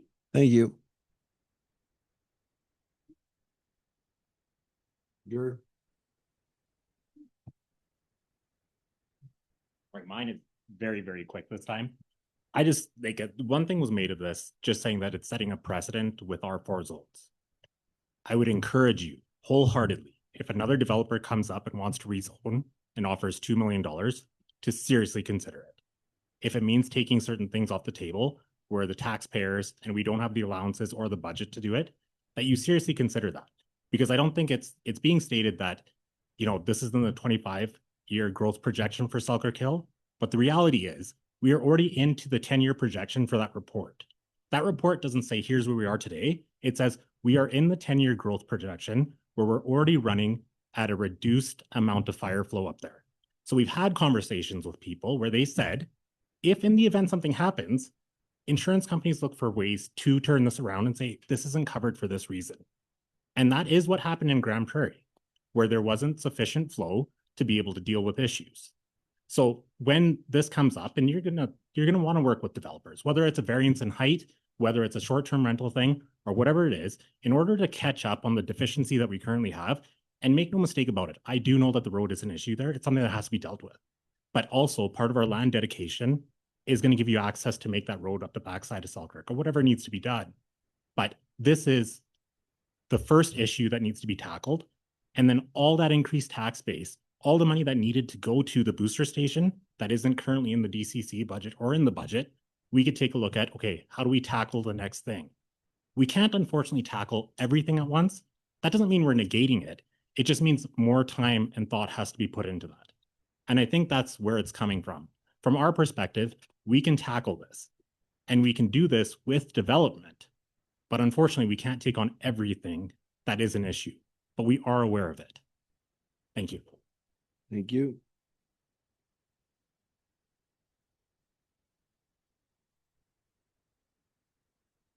Any other speakers for either the first time or the second time? Joanne? And I asked that people not repeat some of the stuff they've already said, and I appreciate the re-emphasizing. But for expediency purposes, we've got the information. If there's something more you'd like to add, great. Well, it's just a reminder to council that you have a guiding document. That guiding document are the housing needs reports, which just, I appreciate people's personal opinions and testimonials, and we've heard many great comments. But that report specifically says that short-term rental undermines housing availability and attainability in Golden. And if it continues to be prioritized over only residential development, it will continue to undermine and the gap will grow. We all know that Golden is not affordable for many people. And it's largely attributable to the cost of housing. You look at the living wage, it is the largest cost in the household's budget. So I just wanted to reflect and bring you back to those specific documents that have been prepared by specialists and experts that hopefully will guide you in the decision. And I just also wanted to thank the developer for reminding you that this is not the rezoning R4 short-term rental is not just applicable to the Sevens development. It's to the remaining R4 zones, and to ask that you do not mortgage the future of residential development and attainable housing in Golden. Thank you. Thank you. Any questions of staff on anything? If not, I'll go back. Any speakers for the first, second time? Actually, I've got someone speaking for the first time. Spencer? Hi, I am Spencer Lynchbury, resident of Golden. I wasn't going to say anything. I was going to let Faith tackle this one, but just a couple of things I wanted to talk about.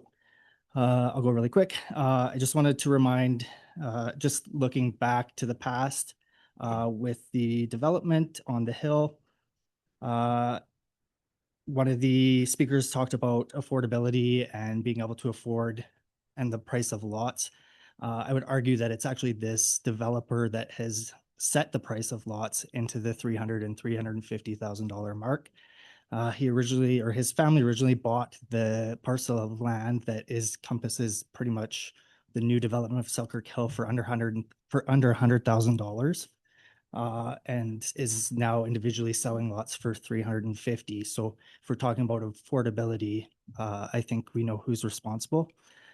I wanted to talk about Heather that was online there. Initially talking about the risk of forest fire, and I just want to clarify with Mr. Cochran, the pumps and stuff wouldn't actually be used in the event of a forest fire, but more for a single house fire. Heather got back online and just mentioned again that she wasn't actually referring to forest fires, she was referring to single house fires. I myself had a little bit of an incident in 2016 where I lit my house on fire. And from that, again, I believe Mr. Cochran, if I heard correctly, said that there's actually not an issue with water supply for a single house fire.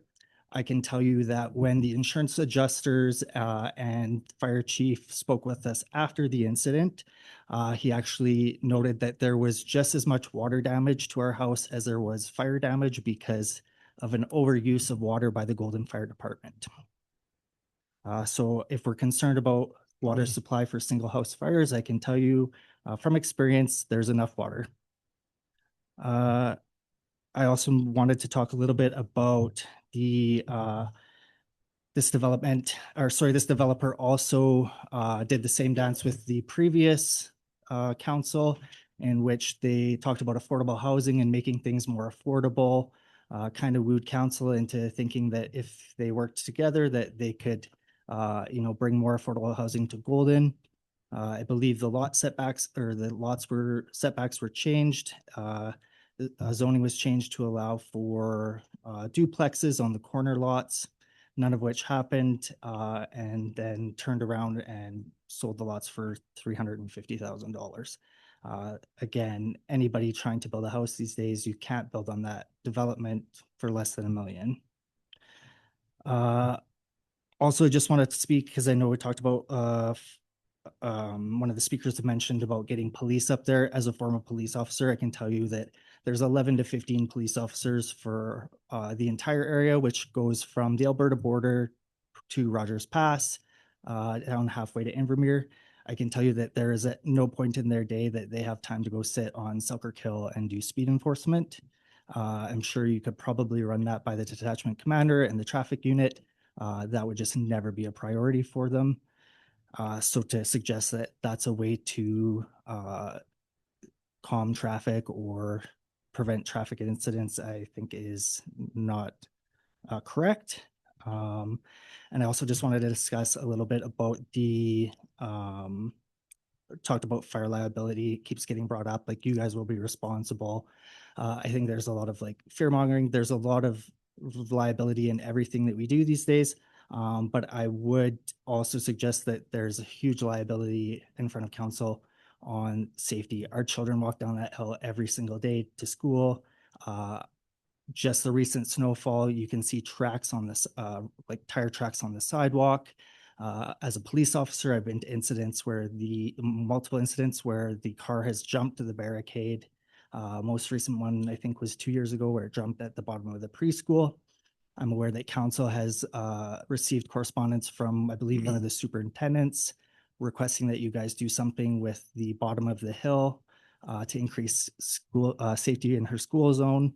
And so I think if we want to specifically talk about liability, I think the town is just as liable for increasing traffic in the area, whether it be summer kicks, all these other sporting events, added sporting stuff. I think the town needs to consider that as well before they say that they're going to allow additional traffic into a development. That's all I have. Thank you, Thank you. Spencer. And just for the record, the fire departments, they put the wet stuff on the red stuff and they just don't stop. They got all the water they needed. Anybody else want to speak for the first or second time? Nick, I'm going to reiterate. Let's not reiterate what we've said before, but add new information that would be valuable for council in their Thank you. decision-making process. Thank you, Your Honor. Yeah, not reiterating anything. Talking about affordability, it comes down to supply and demand. You get more supply to the market, you get more options out there.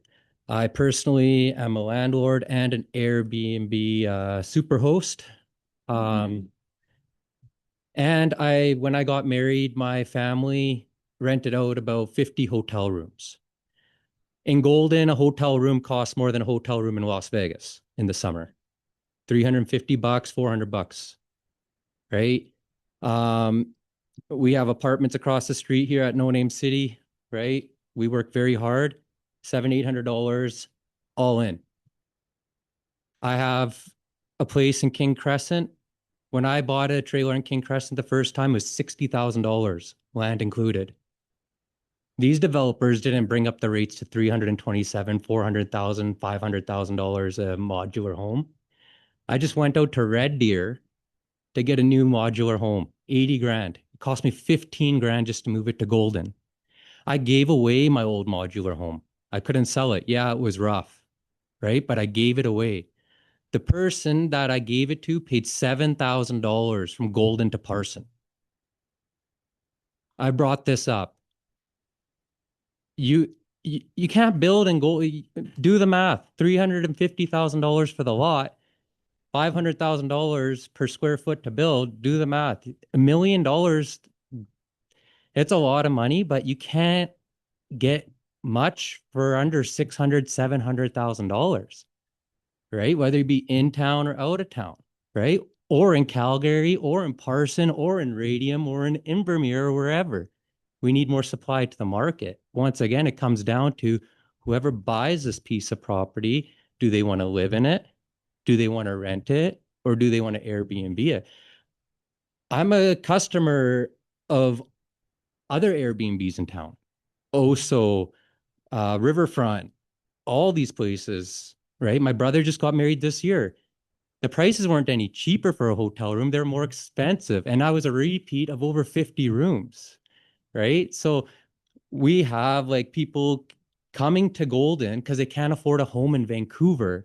So they come here thinking there's an opportunity to one day own a home, right? But if your house is built in the 70s and you know you got to do an asbestos report, or if you got a modular home and you need all this stuff to get the modular home out, right? Or if you got a house that's across the street from Duran Manor and it's $350,000 just for the teardown house, and a developer's got it on for $850 right now, or a house just across the street and you know it's a lot and a half and they want $400,000, they couldn't sell it for 2 years because you can't get building permit, or it's so old, or you know you have to give your plans into a developer 1 year in advance.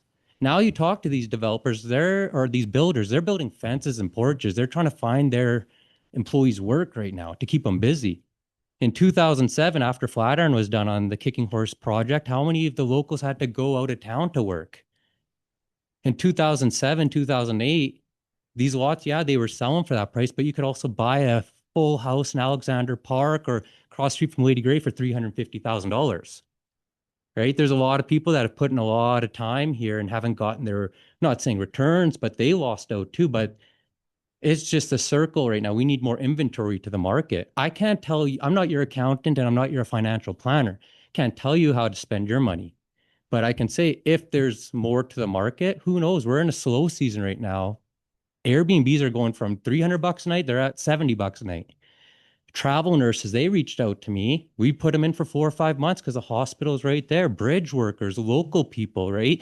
It's just, it's another avenue for people to reach out to. It doesn't mean that they're out there profiting big. Now there's cities like Vancouver, Kelowna, they took away those rules. Now they want those rules back, right? They want to bring that back because it's devastated the economy. There's builders that are hurting now. What are you going to do? Right now, if you're doing good or you're close to retirement and your house is paid off, you're laughing, right? But there's people out there that are trying to get a roof over their head, whether it be an entry-level house or a mid-grade house. $750,000, $800,000 is an average house, and it's a starting home in Calgary now in a new development, right? A condo at one of these new places are $500,000, $600,000. Add that to your mortgage and then add the condo fees on top of that, right?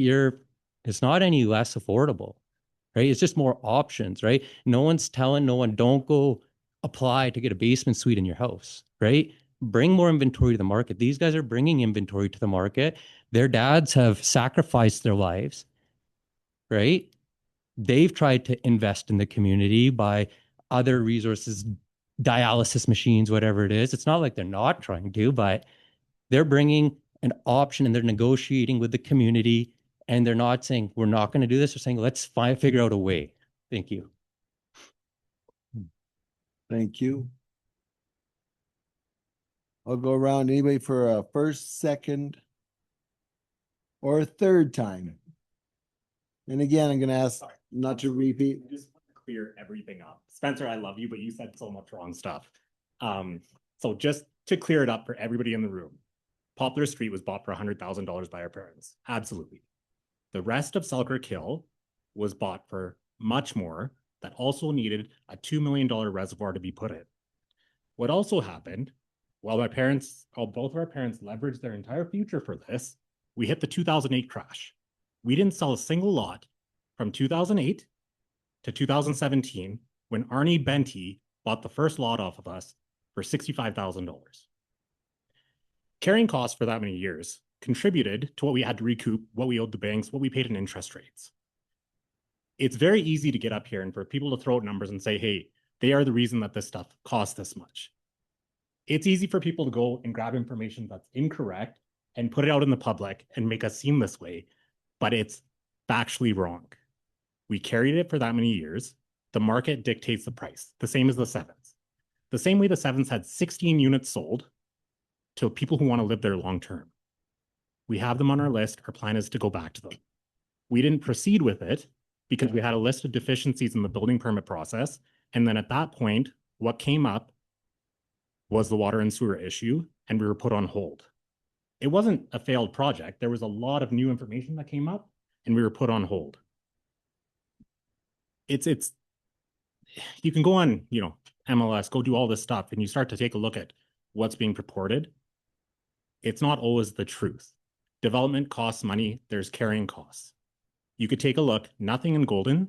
There was Roy Patrick and there were our parents. We carried it for that period of time. We had bank payments to make back. It's irresponsible for somebody to come up here and say, they're the reason that stuff is inaffordable. Because I've seen you list your house for $1 million and it didn't sell. But it's the same thing. Nobody's going to go and sell it. They're going to take what market value is. If somebody says, I'm going to offer you $10, you're not going to say, give me $6. The market, who wants to be there, what's available, is going to dictate price. Our way of being able to cover these expenses is still going to be, if we can shorten our sales cycle, which we're hoping those 16 people come back, along with the short-term rentals, we can come up with the money to cover these expenses that are needed for the community. Thank you. Thank you. And again, anybody for the first, second, third time, quick, no repeat? Oh, second time, okay. So just listening to all of this, to me, it's coming down to the STR as a leverage to get the necessary infrastructure upgrades. And it just, council, I just hope that you will really think hard and seriously about this, what we're embarking on and everything you've heard. I appreciate everything that you have said, and I genuinely mean that. And I can understand how hard it's been for your parents, your dad. I had a good friendship with him. And I did buy one of the lots in 2016 or 17 from him. Then I sold it very shortly thereafter. But to me, this, I still firmly believe that the short-term rentals and our community plan that was really thoroughly researched and accepted by this community, that it's a very dangerous road to go down to put this in there. And to speak to you as a developer, somebody who was there, yeah, Revy is going off and Canmore's going off and we're Golden. And quite frankly, I like Golden because it isn't Revy and we're not Canmore. So that kind of stuff with the average Goldenite, I don't think washes. That Golden is special because we of our size. Our community is special because we are small and we look out for each other. When we start selling out, that's going to be lost. So that's something else that I think is really important. The other thing is going through what I did at Parkland Gardens. When you have STRs in multifamily residential, these people that you want to bring back, they might not want to live in a place that has STRs for a lot of reasons that we had it picked out. So I know you're in a rock and a hard place. You want to get this done. You've already done work there and everything. And I'm not opposed of the development there, like the actual building and developing more units. It's truly just the STR component, because I think it's a slippery slope and dangerous to go down. And I'm sorry that that's what it's going to take in order to make this sell, like you pointed out. So maybe working with the town and the developer, maybe this has to be re-looked at, and maybe homes that are smaller or whatever, so that STRs don't have to be part of the process. And I do believe that three-bedroom places are very valuable. They're the best. They are. They are, because you have a family with 2 kids. That's a 3-bedroom right there. So we do need 3-bedroom condos in this. And that's why I don't want them to be STR'd. I want to be them for people like you. Yeah. So it is valuable. Please, I hope everyone can work together. The STR part, we have so many things in this community that have said no. And I'd like to just hear it. Thank you. Looking online, no hands up. Looking across the room, first, second, or third. I'm going to resist saying fourth. Are you not going to repeat anything, Spencer? I'm not going to repeat anything. I just did want to point out, and just for Gur's peace of mind, he's correct in exactly everything that he said. I understand his family worked very hard to get there. There is carrying costs. There is all these expenses. I'm not denying that. What I am saying is that at the end of the day, he's in business to make money. He made the comment of, well, I've watched you guys list your house for $1 million. It didn't sell because the market's there. We've watched him list the 7s, and guess what? It didn't sell because the market isn't there. He's now shifted the project to try and get short-term rentals so that he can sell. He's offered up $2 million, which is $2 million that he has accessible to him. And so, I really went back and forth on this one, but I also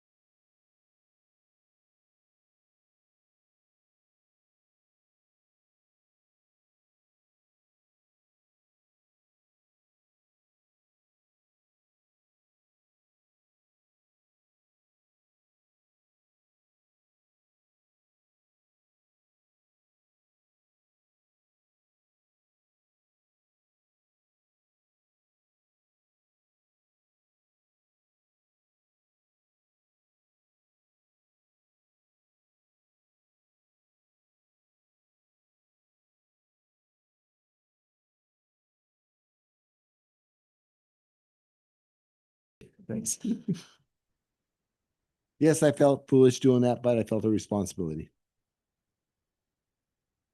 Okay, folks. Any other speakers?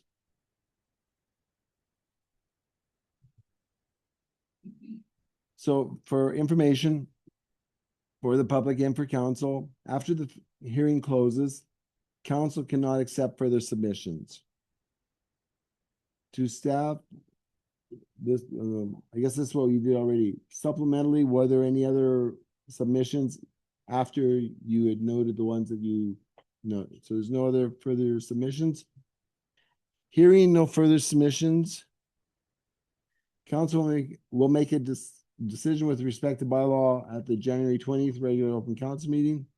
I now declare the public hearing for official community plan bylaw number 1506 2025 7 short-term rentals and the proposed zoning amendment bylaw 1507 2025 7 R4 short-term rental closed.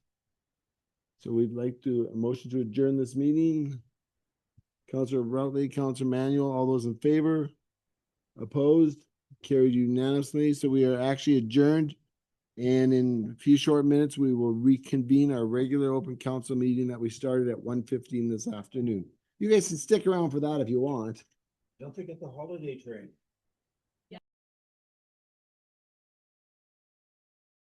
Everybody. Yeah. Did you?